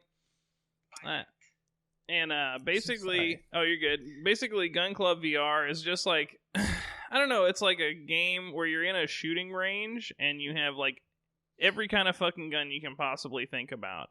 And like, they're all super realistic. Like, whenever you like load the gun, you have to like put the clips in and like pull the bolt thing back to like load the bullet into the chamber. And, like, you can, like, turn the safeties on and off and, like, switch the firing modes and stuff. All right, I changed my mind. Vote for Joe Biden, guys. No, I'm just kidding. Why? What did he do? No, I'm saying this game is teaching people how to kill. Well, you know, you're not wrong. I mean, like, realistically, this game, like, if you didn't know how to operate a gun, it would teach you step by step. Actually, I don't think it really teaches you. It kind of just expects you to figure it out. Yeah, just to figure it out. But right? it's not that hard. I mean, like, it gives you a gun to basically play with. And, like, everything about it. You can, like, put the attachments on it. It's so cool because when you're doing, like, attachments, you have to put, like, rails on the gun. And then you have to put attachments on the rails. You know what I mean? It's like... And all the guns are super well rendered and super realistic looking, and like it's just really, really cool. And like when you're doing like okay, all the enemies in the game are like paper targets. You know what I mean? There's no like real enemies at all in the game. It's just it's just kind of like target practice, right? But like you'll have like scenarios where you'll have these like zombie targets like coming at you, you know, and you're like shooting them all, and you'll run out of bullets, and you like rip the clip out of your gun, and you're like trying to get another clip in at like before the zombie can get to you, and you're missing the bottom of the gun and stuff, and you like reload it. I don't know, it's really fucking. That's cool. I feel like that'd be great training for you know, like military or like police. I saw a couple of reviews on there that were like, I own a gun store, and I think this would be a really practical way to, like, blah, blah, blah. And, you know, having a lot of experience with guns myself, I can tell you it's extremely realistic. Like, I mean, everything about it is, like, spot on. It's really, really neat. And the last game that I played this week, sorry, I played a lot of games, is a game called Virtual Reality. And it might be one of my favorite games I've ever played. It is so fucking ridiculous. And it's so overlooked. This game has been out for a long time, and like nobody talks about it. I hear people recommending games all day, and nobody talks about this game. It's like $15. And basically, like the whole concept of the game is like you are, I can't even really explain it, but like you're going in and out of these like VR worlds, like putting on more headsets and taking off headsets, which isn't like the craziest concept because there's other games that have done the same thing. You know what I mean? But the way they go about telling this weird story, like, I don't know, like it basically has you thinking like you're like training to be like doing this job, and then like this corporation is like, you know, work with us and we'll take down the leader or whatever. And I don't know, it just gets really deep and weird and kind of scary, but it's funny. And it's just a great game. Like I really feel like everybody should play it, but it's super hot. It's like super hot. Yeah, that's what it sounds like. It's a lot like super hot, but it's like not. It's like super hot and Accounting Plus mixed together. That's exactly what it is, basically. And it was like kind of a long game, but it was like such a pleasure to play. And I got after I got done playing it, I immediately went and looked up other games the developers have made. And apparently they put out another one that's like basically just a bigger, better version of like, you know, the same kind of concept. Yeah. So I bought that, and I'm really excited to see what that's all about. But I haven't played it yet. I like it. But yeah, that's all I've been playing. So, I've been playing more Pokemon Shield. and then I went back to Hollow Knight and beat another boss on there. Oh, cool. I haven't played that in a long time. I was like, there's no way I can jump back into this. But I was testing out like our streaming capabilities with my new internet. So I was like, all right, I'll stream for a couple hours and just play a random game. And I was playing Hollow Knight and kind of got back into it. I like it, enjoying it. But then also I borrowed my little sister's PS4 because, as you guys know, I am an Xbox fanboy, and I missed an entire generation of exclusives because there weren't any for Xbox, really. So, and also I'm on a PlayStation podcast now, Save Slot podcast, by the way, guys. Definitely check it out, yeah. Yeah, PlayStation Source channel on YouTube. But anyway, so I'm going back and playing all the exclusives, and so I've been playing The Last of Us Remastered. This is the first time I've ever played The Last of Us, besides like the multiplayer aspect at a friend's house. But I'm enjoying it. How far are you into it, like story-wise? What's going on right now? Me and Ellie just escaped, like, being chased by like people, like the For, soldiers. Like, the first time? Yeah, because like what's her name just got killed? The lady, the friend? girl you're with at the beginning, yeah, she just got killed, and then I'm like, out on the road. Now we're trying to figure out what to do with Ellie. It's very beautiful for a PS3 game, and it looked really good on the PS3 too. I mean, Yeah. Obviously the remaster is going to look way better. It looks beautiful. Like, it looks like a game that came out like in the past couple years or so. But and it plays well. Some of it is kind of like annoying, like dealing with clickers and stuff. They don't really scare me. It's just obnoxious every time you get killed and have to go all the way back to like. It just gets kind of like. It sounds like. I just don't like the loop that much. Like, I really enjoy the story, but I don't like playing it. Are you fighting the clickers every time, or no, are you sneaking by I'm them? sneaking, like, but, once one thing sees you, then, like, they all see you and start hunting you down. And, like, the moment a clicker grabs you, you're fucked, So it's like, which I haven't had that much trouble, but the, like, 3 times that it has happened, I'm just like, I'll, like, put it down and come back to it, like, 30 minutes later after I kind of... Like, it's like, okay, like, just, I hate dying and redoing the same thing over and over fucking again. Frankly, sometimes in that game, you just have to, like, cheese situations like that. Like, I'll go stand behind a pot, like, way the fuck down a hallway and, like, shoot one in the head with an arrow or something, and, like... Well, all I have right now is the handgun, so I don't have anything. Fuck. It's like, it's really dumb. And so, like, every time, like, I just went through that museum part where, like, you had to, like, sneak through, get past all the clickers, and I'm like, this is cool and everything, but it's not, like, I'm really in it for the story, the game itself, like, and I think it's because I'm coming at it from, like, I didn't play it on the PS3. Maybe if I would have played this, like, right when it came out, it would have been, like, mind-blowing to me, but, like, the very beginning part, the voice acting, the acting is so great. Like, all of it's so good, and it's believable. It's like watching a movie. Yeah. But then you get to the parts where you have to, like, play the game, and it's like, And it's like, what difficulty are you playing on? Just normal. Really? Yeah, like, I thought, like, on normal, like, I was like, okay, I'm gonna put it on normal because it'll be easy to just kind of go through. But, like, the part where, or, like, the first time you run into the clickers and, like, actually have to, like, there's, like, 4 or 5 dudes, and then the runners, and then there's, like, the clicker, and you have to do it in, like, a very specific order, otherwise they all just fucking kill you, like, every time. And, like, I just kept getting, like, impatient and would just, like, I'm like, all right, I'm just gonna fucking fight all these dudes, and then they just murder you instantly. Like, they don't, but the moment the clicker touches you, you're fucked, so it's like, you'll get a groove down. It's all about, like, just getting, I don't know, like, there's a flow to it. Whenever you get it, you'll start just murking everything you come across. Like, it's weird. Yeah, and I mean, I like the the crafting element, like how you have to, like, that's another thing. The bombs and stuff make the biggest difference ever. Yeah. Like, you got to use your bombs and shit. Which I'm at that point now where I have, like, bombs and stuff. So, and that's been helpful. I'm just saying at the very beginning it got kind of annoying, but we'll see where it goes from here. And totally. After this, I plan on playing Bloodborne. Cool. You got to play Spider-Man too. That one's a good one. Yeah, that as well. Anyways, that's it for currently playing. If you want to know or you want to let us know what you've been playing, drop it in the comments on YouTube or drop it on the Facebook group, facebook.com/group/GameSpeak podcast. But now we're going to jump into the meat and potatoes. I am excited about this topic. I had a lot of fun researching this one. Yeah, me too. The topic of today's show is canceled games you'll wish you could have played. But we did 5 each. Reasoning being that we want to do more than just one part to this. You know, eventually we'll come back to it and do a second part, maybe a third part, fourth part till we're dead. You know, there's a lot of canceled games and a lot of them that were cool. So like, I think people will find this stuff interesting. Anyway, so let's jump into it. Did you want me to start? You want to start? Yeah, kick it off. What do we got? Okay, let me start with one that's pretty interesting.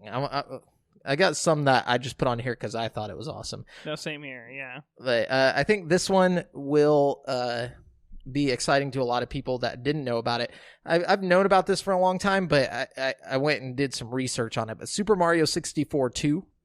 Really? Yeah. So I didn't know about this. You need to educate me. Well, see, and this is how I knew you didn't know about it, is because you didn't know about the N64 the disc drive. Remember last week we talked about this, so I was like, sweet, I'm gonna tell Brent about Super Mario 64 2.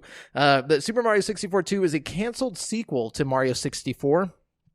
For the Nintendo 64 that was planned for the 64 disc drive, or the DD expansion by Nintendo, but never finished. The game was talked about many times in interviews with Miyamoto, but it seems that only an early prototype with a multiplayer mode starring Luigi was created before they decided to stop the development and just start a new Mario for the GameCube.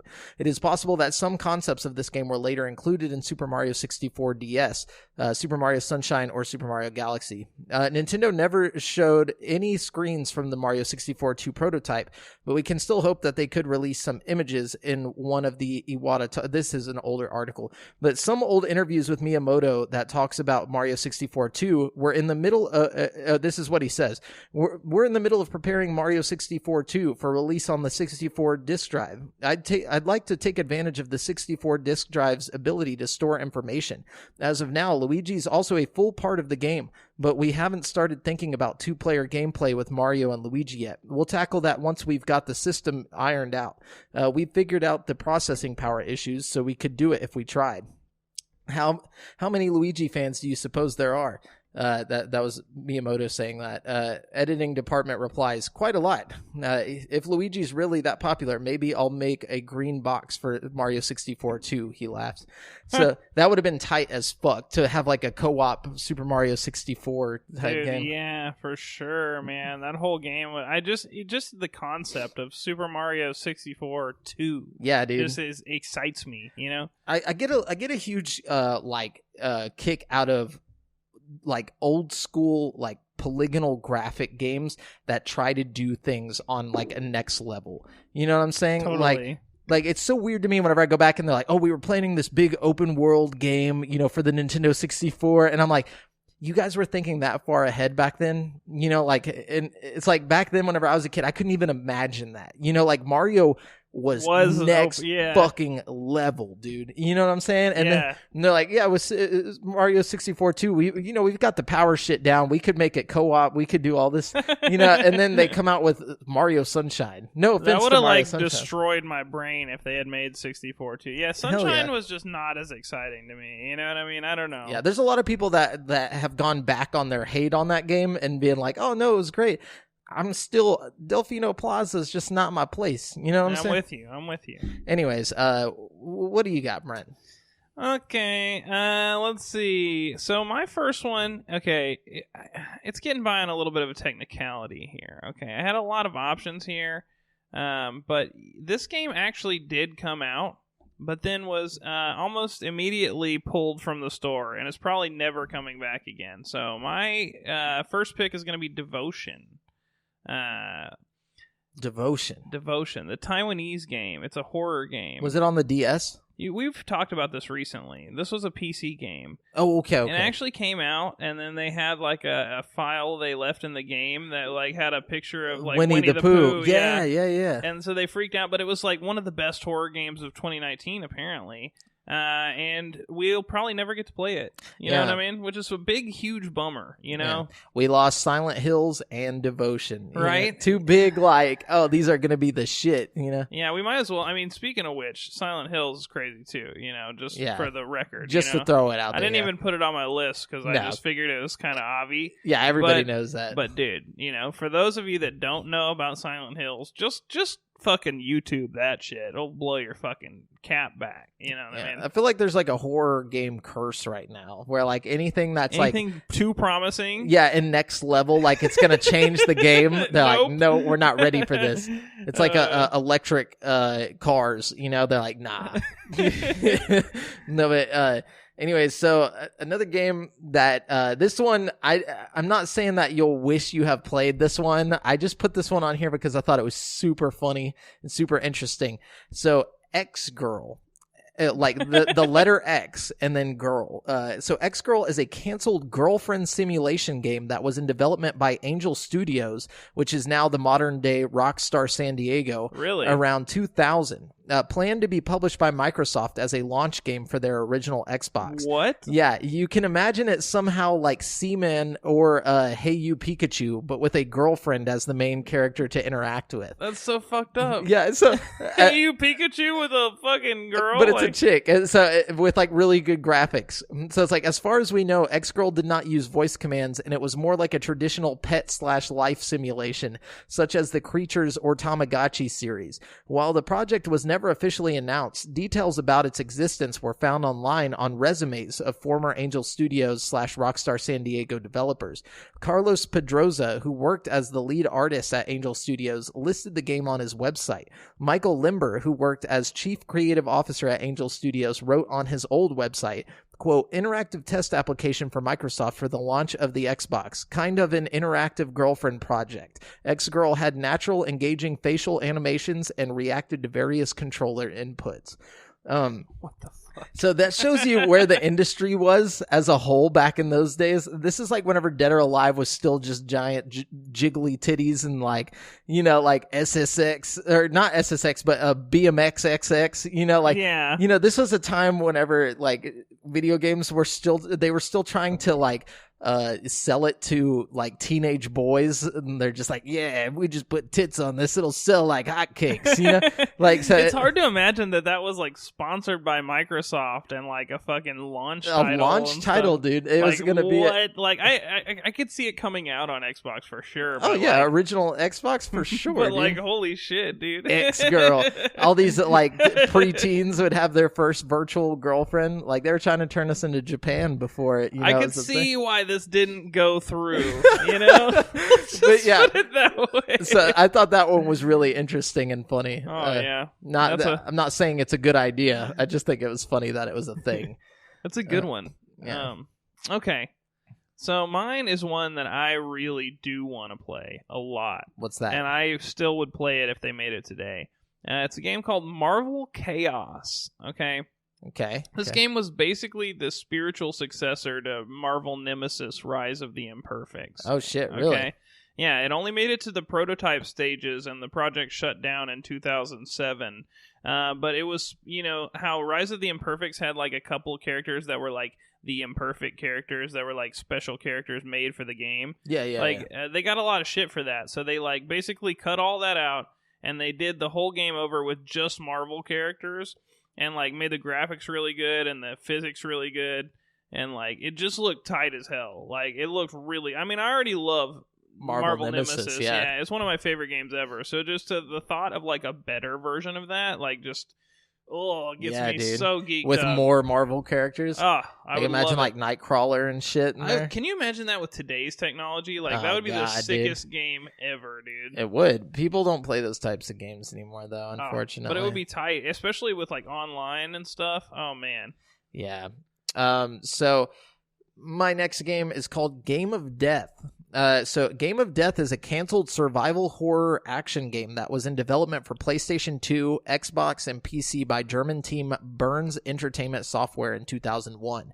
It would have been somehow similar to Shadow Man. Players would take the role of a dying man who would try to kill down the most notorious serial killers of the 20th century. For example, Fritz Harman, Charles Manson, or Jeffrey Dahmer.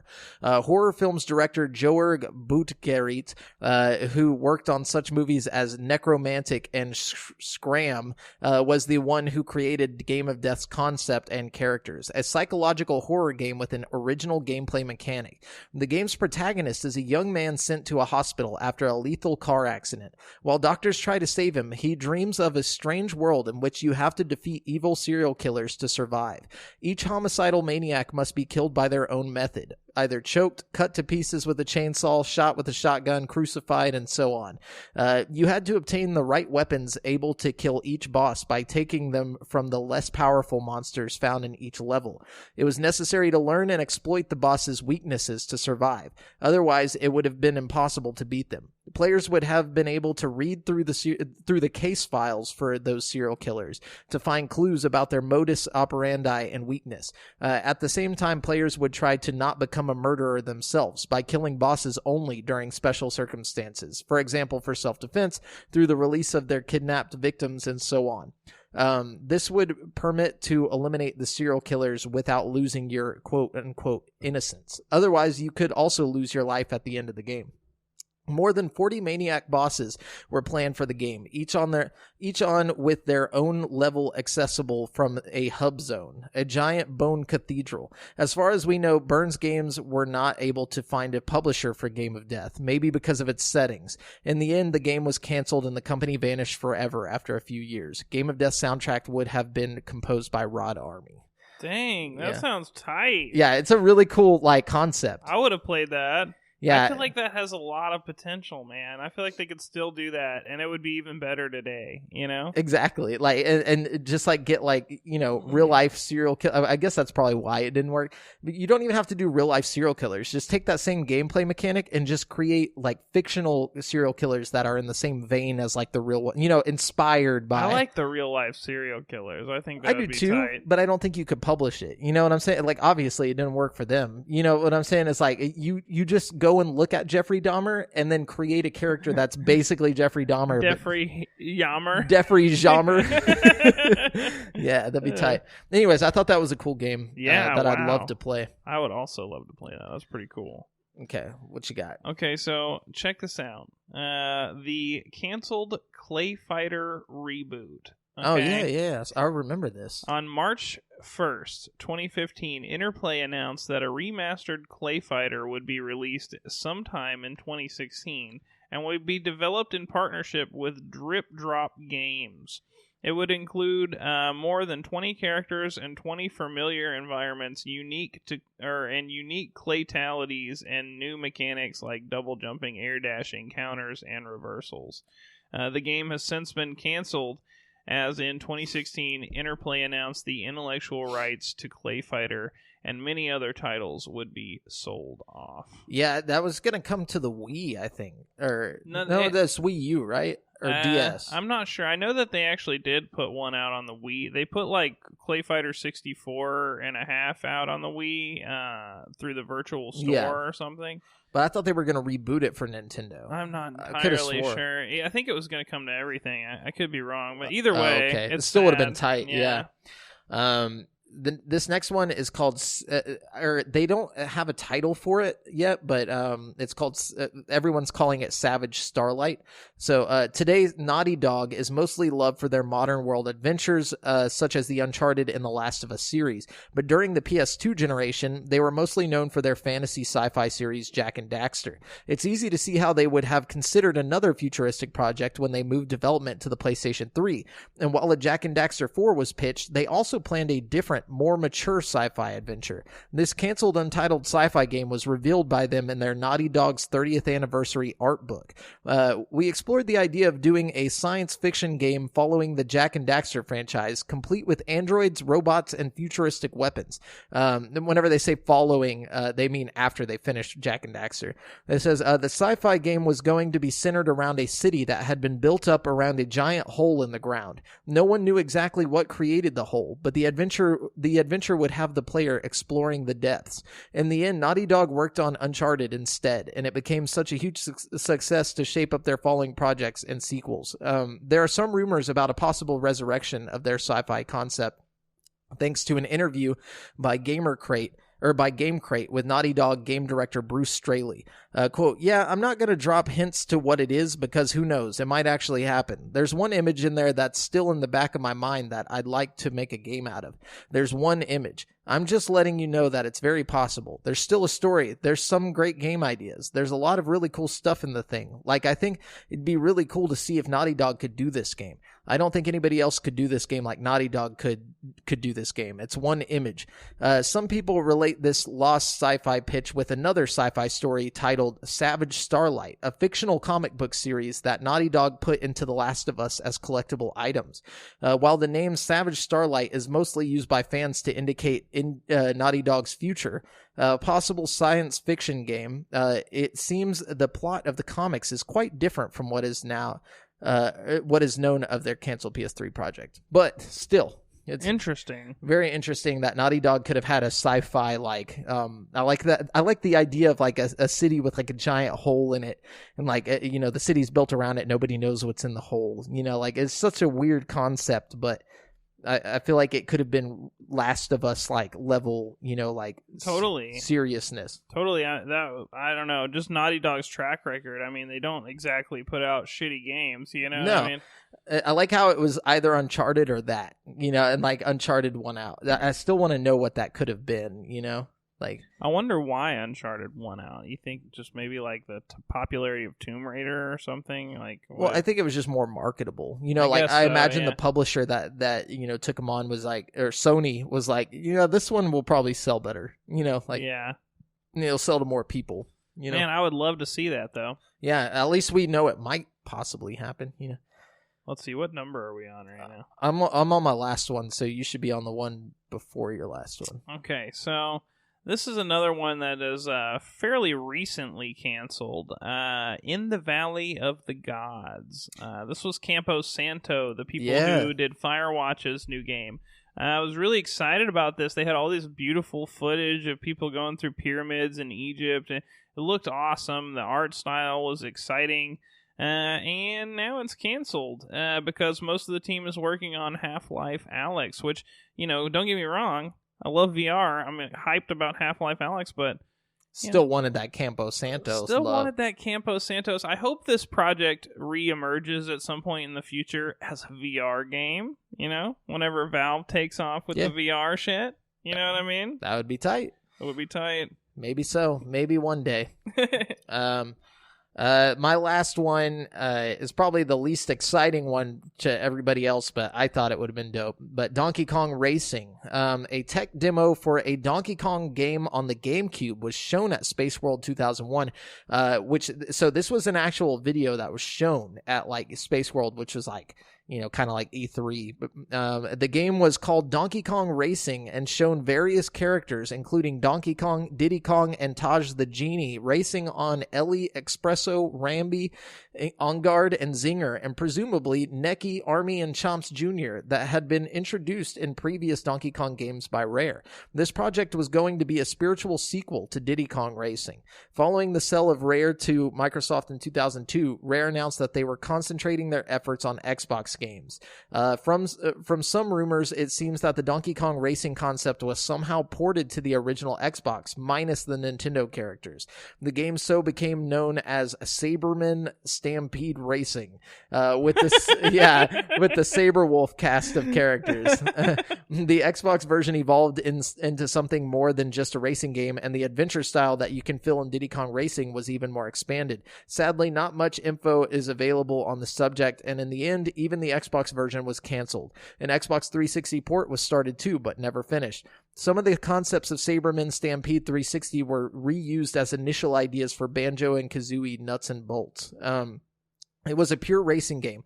The underlying software mechanics were actually based on car physics, but it also incorporated the idea of riders jumping between different animals mid-race to always be riding the ones that were bigger or faster. We had some awesome gameplay in place, and it was lots of fun. We even had a multiplayer version working. And when That actually sounds kind of fun. Yeah, right? It's like, and when you fell off, you had to tap, to run on foot and catch up with an animal. Fun. Yeah, fun, but it lost some appeal without the DK universe around it, and Microsoft was unsure of its potential with Xbox gamers, I think. Man, that does sound like a good concept, like riding animals and stuff. Yeah, and it's all the animals from the Donkey Kong Country games, and then which you can see a video of this. You can look up Donkey Kong Racing, and you can see what it was gonna be. There was also another game shown at Space World for GameCube, and it was called like Meowth's Party something, and it had like all the 3D Pokemon. Everybody was like, "What is this gonna be?" And it never became anything. That's sad. Yeah. Oh. Anyways. Okay. My final one is going to be Brothers in Arms Furious 4. Shit. Man, that would have been so dope. I know. Furious 4 was a first-person shooter video game which was being developed by Gearbox Software. It was unveiled by Ubisoft at their E3 2011 conference. Originally set to be published by Ubisoft and be part of the Brothers in Arms series, the title eventually became an independent intellectual property for Gearbox Software. The project was ultimately canceled by Gearbox in July 2015, with many of the gameplay elements transferred to another project, Battleborn. Which was complete trash. Actually, one of the characters from... So what happened originally... because I remember all this shit. I remember looking this up back in the day.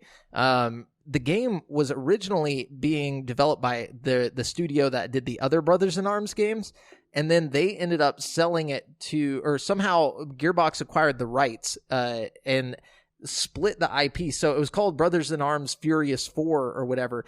They were like, okay, we're just going to call it Furious 4. We're going to drop the Brothers in Arms thing. Yeah, so they tried to do the Fast and the Furious thing to it. Basically, yeah, it was like the Furious 4, and there was like 4 characters that were like Brothers Arms. Yeah, no, they 4 brothers without arms. No, but so they took out the Brothers in Arms because everybody was pissed that they were like taking it and trying to make it their own thing. So they're like, we'll just drop that. They're like, we'll return to Randy Pitchford was like, we'll return to the Brothers in Arms series whenever we feel like it's a good time to. So this is going to be its own thing. It's going to be called the Furious 4 or whatever, and it's each character is going to be built up into this like crazy thing. And actually, one of the characters got transferred into Battleborn, like his whole like backstory and all that shit. But wow. Yeah, it's pretty crazy. Man, I wish it would have come to light. The Brothers in Arms series was one of those few games that I feel like actually competed with Medal of Honor when Medal of Honor was like the king, you know what I mean? Yeah, but it was so much better, not better, but it was a whole different thing. You know, that's like comparing apples to oranges, because it was a strategy. You know, it was like... It had a lot of first-person shooter elements. I mean, there was strategic things going on. But you couldn't just run out like in Call of Duty and just start capping people. Like, you would die. Yeah, but I think that's one of the things that made it so great. Yeah. And you know what I mean?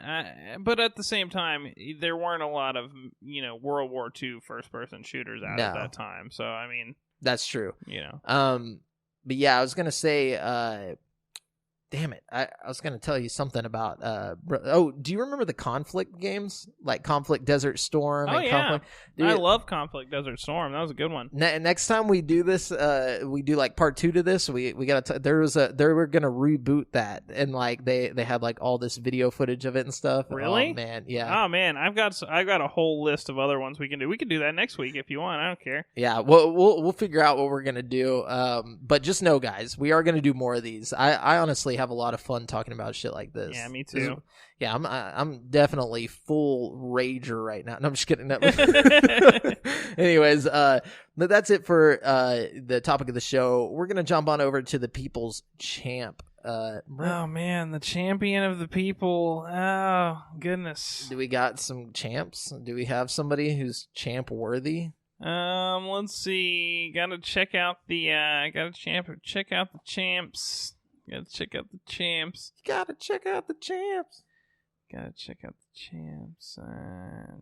Checking out these champs right here. I like Kyle's question. I think Kyle's gonna win here. So Kyle's gonna be the champ. Kyle McAvoy. McAvoy. He says, "What video game character would you have a marriage license with, and why? You must scream your answer." He also interjected, "I think I'm in love with Chun-Li, but don't know how to pop the question." Oh man, hold on. If I gotta scream it, I gotta think about who. This is a tough thing. This is a lifelong. Yeah. What video game character through sickness and health would you have a marriage license with, and why? God, definitely wouldn't be Bastila. That's for sure.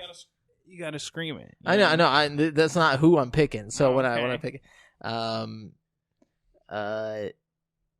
all right, I'm about to do it. I'm about to scream it. I'm going to get a little further away from the mic so I don't just destroy everybody. Fair warning, everybody. Be careful of my neighbors. Yeah. No, your neighbors are going to know exactly who and why. And don't forget to scream why, too. You have to scream the character and why.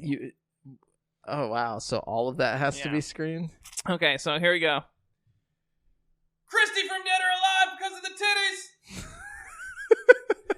There you go. Translation: Christy from Dead or Alive because of the titties. Yeah, exactly. Yeah, we like to keep it, PG. 13. Yeah. What's the R version of titties? Titties. I don't know. Okay. God, this is tough, man. Yeah. I don't know. I don't want to say it. I'm afraid of commitment. No. You got to pick somebody. Okay. Bayonetta's got that ass. Have you seen her recently? Recently, you see what she did with herself? Mm-hmm. That's true. I haven't played the Bayonetta games though. But she got that ass though. No, I'm gonna make this a little bit weird. Okay. Okay. I'm gonna make this go out to all the people on Twitter that have anime pictures as their profile picture.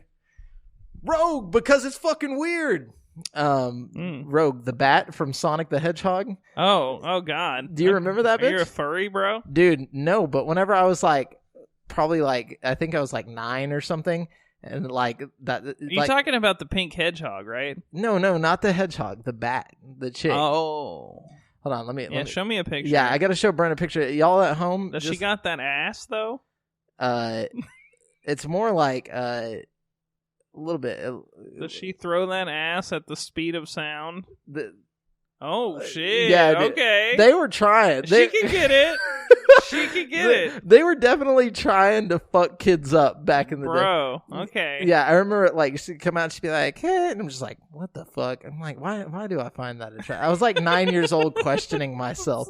That's pretty ridiculous. Yeah, is that not ridiculous? She's got titties and everything. She does have titties. I will attest. Yeah, Rogue the Bat. Go look that up if you want to see some weird shit and you want to start questioning your life. Wow. But yeah, that goes out to Twitter. I hope y'all are happy about that. Anyway. Good question, Kyle. Yeah, thanks, Kyle. Thanks for being the champ. Yeah. And Kyle's answer to his own question was, I think I'm in love with Chun-Li, but don't know how to pop the question. Yeah, I said that. Oh, you did say that? Yeah. Oh, my bad. Oh, Man, it's okay. I'm starting to lose my mind here. It's okay. It's not a big deal. You didn't yell it, though. No, I didn't yell it. Maybe that's why. That's probably what it is. Yeah. I didn't yell it. I knew Chad asked a good question. I was like, I thought I saw Chad with a good question. Well, here's the listener questions. Chad's great and all. No, I'm just kidding. Yeah, we're moving on to the listener questions. Sorry, Chad, you could have been in the running for People's Champ, but I just didn't see your question. I went to look for it. Anyways, Chad says, what is a prime example of a 10 out of 10 game that you still play to this day, or as a kid? I guess he meant that you played as a kid, but you still play to this day. And he says also Brad Pitt or George Clooney. So we got a 2-part question here. Yeah. I could say the same game I always say, but I'm going to try and think of something else that I still play that's great from, the past. Mario Party 2. Mario Party 2, dude. No, that's good. I would say Pokemon, the originals. I have those on Game Boy. I still play those. Pokemon, yeah. Fable, that's a good one that still holds up. Oh yeah, definitely. Smash Brothers. I mean, Oh, essentially. dude, Super Smash Bros. That's it. That's the answer. Yeah. That's the answer right there. As for Brad Pitt or George Clooney, it's obviously Brad Pitt. Whoa! Obviously, Brad Pitt. That dude is like 50 years old and is still a hunk, dude. That dude is a stud. Look, okay, he's good looking, And he's a great actor. but George Clooney, dude. What's George Clooney done in the past, like, 20 years? You know what I'm saying? You know what?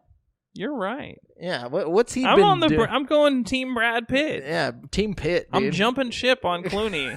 Sorry, George. Like, George Clooney, like, opened his, like, wine vineyard or whatever and just never did anything again. He was Yeah. like, I'm so rich and hot that I don't have to do anything ever again. Yeah, Brad Pitt is definitely in more movies that I enjoyed. Yeah, even I watched Fury not too long ago. That movie was fucking good, dude. Really? Have you seen Fury? No, I haven't. I heard it was good. I could not believe how good that movie was. Like, just like I went in thinking it was gonna be shitty, you know, and then I left like, damn, that was great. I'm gonna have to check it out. Yeah, go watch that. I have to look into that. So, what's our next question? So we got Zach Parton here. He says to us, was Conker's Bad Fur Day not the greatest freaking game ever like I remember it? What other similarly edgy games are there like it? Were they actually good or did they flop? Are there any games that are awesome, one-player games, but that would do really well with multiplayer live and reloaded, with a multiplayer live and reloaded remake? So, first question, Conker's Bad Fur Day was the greatest freaking game ever. As we all know, if you listen to this podcast, that's all I talk about. I love Conker's Bad Fur Day. Favorite game of all time. Speaking of which, I just got to mention, I know I posted it in the comments, but whenever I was doing the research for this episode, like I was looking at canceled games, and one of the things was like, it was like unused content from Conker's Bad Fur Day. And they had like a video cut of it where like when the Weasel is talking to Conker, like he's like, yeah, I gotta do this, blah, blah, blah, blah, blah. And then, like, all of a sudden, like, Pikachu's tail, like, you can see Pikachu walk in, like, you just see his tail above the table. He's like, hold on 1 second. He just, like, starts beating the shit out of Pikachu, like, because he's, like, a mob boss or whatever. Yeah. And, like, and he turns out, he's like, sorry. Anyways, let me get, like, and he's like, sometimes, he's like, you just gotta catch them all, you know what I'm saying? Like, I was like, what the fuck? And so, like, I messaged, or, like, I tweeted out to Chris Seaver, which is actually Conker's voice from Conker's Bad Fur Day and the creator of Conker. And I was like, I just saw the video of the cutscene with Pikachu and Conker's Bad Fur Day. Was that your idea? And why is it cut from the game? Or why was it cut from the game? And he was like, 1, I like the idea of Pikachu getting beaten to death with a baseball bat. 2, because Pikachu gets beaten to death with a baseball bat. so yeah. Oh, that's funny. But yeah. That's cool that he took the time to respond. Like, oh yeah, dude. He's always, he responds a lot on there. Like, I feel like that's probably like the 5th or 6th time I've had an interaction with him on Twitter. that's really One of these cool. days, I want to get him on the show. I hope that he'll would be do so that. cool. But anyways, yeah. So favorite game of all time. But the other question he was asking was, are there games like it? There were supposed to be games like it. There was one called Crank the Weasel, which was supposed to be like it, but it had like a, think of like a 30s cartoon aesthetic, or like the Roger Rabbit type aesthetic of cartoon, you know, that was supposed to come out on the GameCube, but it got canceled. But it was going to have that mature theme stuff to it, but it was going to be all animated, and it was literally inspired by Conker's Bad Fur Day. But I don't think any other games exactly like that came out. No. You know, as far as edgy games go, they have those 2 recent South Park games that came out. They're pretty, you know, obviously it's South Park. Yeah, you know? so it's supposed to be bad. It's supposed to be bad. I mean, but so is Conker. You know, I mean, you know what you're getting. You know what I mean? But it's animated. It's kind edgy. of. I feel like with Conker though, it was originally going to be you know, Conker's Quest or whatever that game was going to be called, like the canceled version of it, you know. And then they were like, yeah, Rare makes too many kiddie games, you know. And then they were like, okay, all right, we'll keep the mascot, but we'll make it rated M, you know. Like, I think that's what, like, Cell Damage was something like that, I feel like, you know. For sure. But I think my point is, if you want a game that's edgy, today, and I guess. fun, and let's look no further. I guess South Park is edgy. I just don't like that term with South Park. I feel like South Park is just automatically just because it's like their thing doesn't make them less edgy. That's true. What I mean? That's true. In a world like today, I guess that makes sense. They're as edgy as edgy gets. And it's a good game. I think that's another big factor in what he's looking for here is like a game that doesn't suck ass but also is like adult and funny. You know what I mean? True. Maybe Psychonauts even might be that. Oh yeah, Psychonauts had a lot of adult humor, but it was also still acceptable for kids. Like it wasn't like, it wasn't raunchy like or anything. That, yeah. Anyways, yeah. So, and what was there a last question? Yeah. So we got J.R. Butler here. No, we didn't answer his other question. Oh, his other question. So sorry, Zach. He said, "Are there any games that are awesome? One player games that would do really well with a multiplayer Live and Reloaded remake." Oh man. There's a lot of single player games that could use some multiplayer. I feel like any game could be multiplayer. You know? Like if they tried hard enough. To an extent, yeah, for sure. Especially like any kind of shooter game. You throw an extra person in there shooting with you. That's automatically fun. The fact that The Last of Us can have multiplayer and it be good, like proves that like any game can have a good multiplayer. What would be a fun game with some kind of multiplayer aspect is maybe if you got like the Arkham Asylum game or Arkham City, and like you play as like the sidekick. Yeah, or you play as like some criminals trying to rob a bank or something. And just always getting your plans spoiled by the first player. Maybe one of you is like Joker orchestrating like a bank robbery, and one of you is like Batman trying to thwart the bank robbery. You know what I mean? That sounds a lot like that new Resident Evil game coming out. Oh yeah, but like with a Batman coat of paint. That would be tight, actually. Yeah, for sure. I like that. Yeah. So thanks, Zach, for those dope ass questions. Yeah, great question, Zach. We have J.R. Butler here. He says, what are your thoughts on Amazon totally changing the direction of New World in just 9 months? So are you aware of what he's talking about? I believe that's the new Amazon Studios game, right? Yeah, it's like an MMO. Mm-hmm. So originally the game was going to be heavy on like, I guess like PvP. So like, you could, if you killed people a lot, like if you killed other players, you would become a criminal. Like, you would have repercussions for it. Mm-hmm. But I guess in the alpha or the beta, whichever one that they were testing it on, people just started just killing people indiscriminately and would target lower level characters and just keep killing them over and over again. Not even caring about the limits put on it.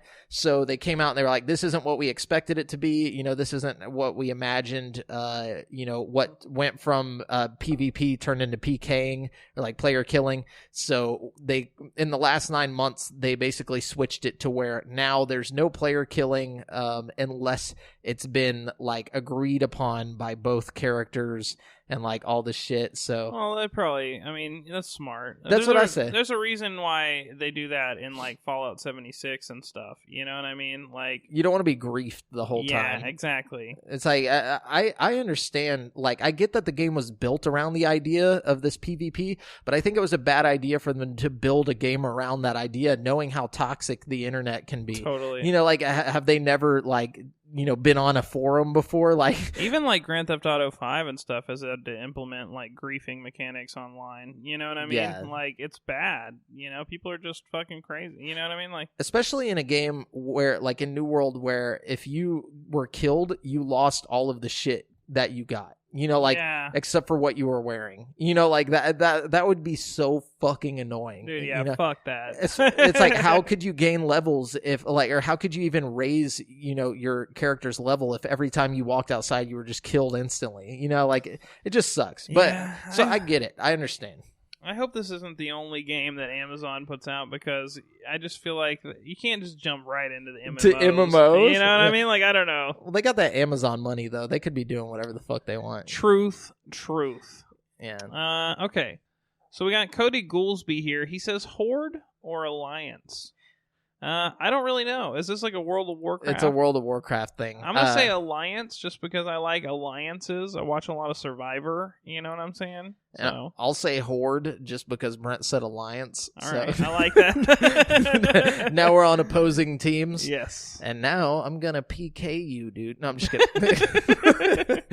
But yeah, so that's all great. I got, yeah. Awesome. Thanks for the questions, guys.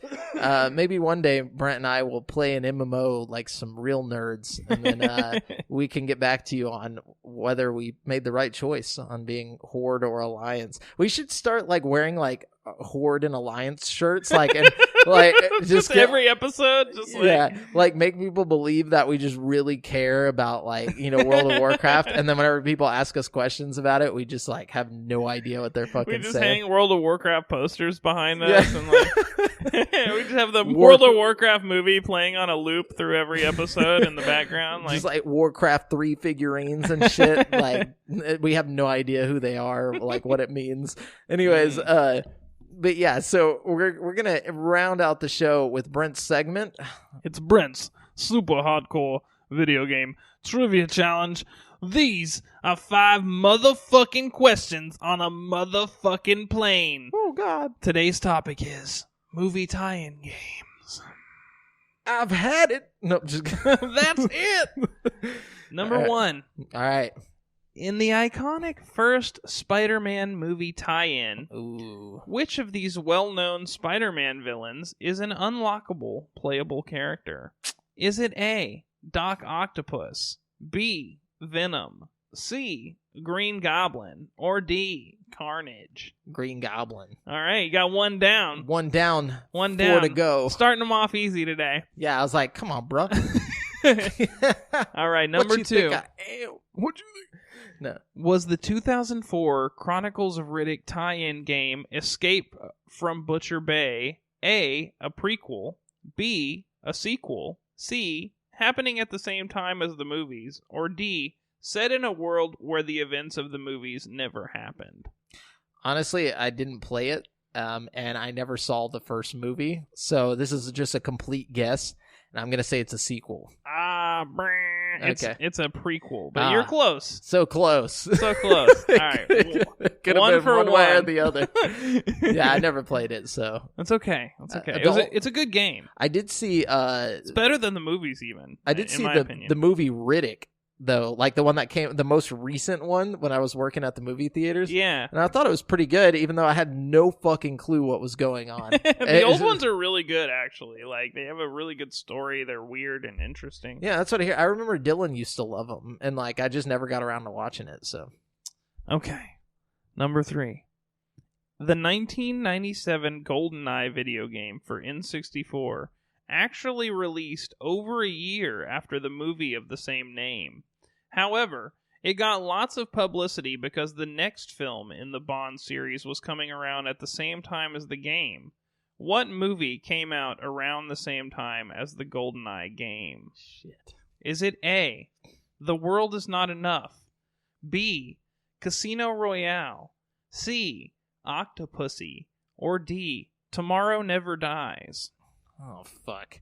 It's The World Is Not Enough. Ooh, man, it was Tomorrow Never Dies. I knew it was one of the two. The World Is Not Enough was the very next one after that. God damn it. Yeah, you can narrow it. If you know your Bond well enough, you can narrow it down to those two for sure. Because Octopussy came out way too early, and Casino Royale came out like fucking a few years ago. You know what I mean? So I've got 2 more shots. If I get this next one wrong, I lost. If I get it right, then I still have a chance. You got this. You're still in the game, and this is something you might know. Well, I don't know. It's a see. really hard question. These are tough. This is a tough one I'm about to give you right now, but the Warriors video game is based on the 1979 movie of the same name. Warriors. But did you know that the movie is actually based on a book?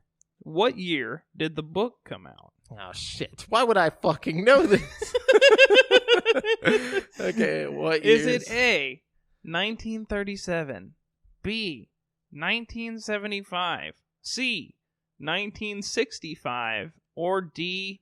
1971. I'm going to say 35. Ooh, sorry. That wasn't even an option, but... Wait, what'd you say? It was A, 1937. Oh, I thought you said 1935. I was just like, maybe it'll be the 30s, you know, like gangster stuff. No, unfortunately it was C, 1965. That's some bullshit. Well, I lost this week. Man, I'm on a losing streak right now. They got okay, 2 in a row. These questions are getting hard. I'm sorry. Yeah, no, it's good. I like the challenge. I'm just going to have to up my trivia. That's okay. You can still make it like a soft lose right here. Yeah, a soft lose. So number 5. This licensed game was Telltale's most successful game until The Walking Dead came out. Was it A, Back to the Future, the game? B, CSI, Hard Evidence. These are all real Telltale games, by the way. Yeah, C, I know. Jurassic Park, the game. Or D, Law and Order Legacies. So I know it's either Back to the Future or the CSI, but I don't know. Take a guess. Oh my god. I'm just gonna say fucking Back to the Future. Hey, you got it! There we go. Hey! Awesome. Hell yeah. That's if you ain't first, you're second. Oh. And if you ain't second, you just suck. You should probably stop. But anyways, yeah, so that's it, guys. Remember, you've been listening to GameSpeak Podcast, courtesy of CreateForSanity.com. The show posts for free every Wednesday on all podcast directories. Be sure to submit any questions you want read on the show to GameSpeak Podcast Facebook group at facebook.com/group/GameSpeak Podcast. Check out our video content on YouTube. All you have to do is search Create for Sanity. It's all one word. And if you want to stay up to date with your boys, you can find me on Twitter at the handle AlJaffer and Brent at Brent has 1. That's the number 1. And check out the GameSpeak Podcast Instagram. Until next time, listeners, later.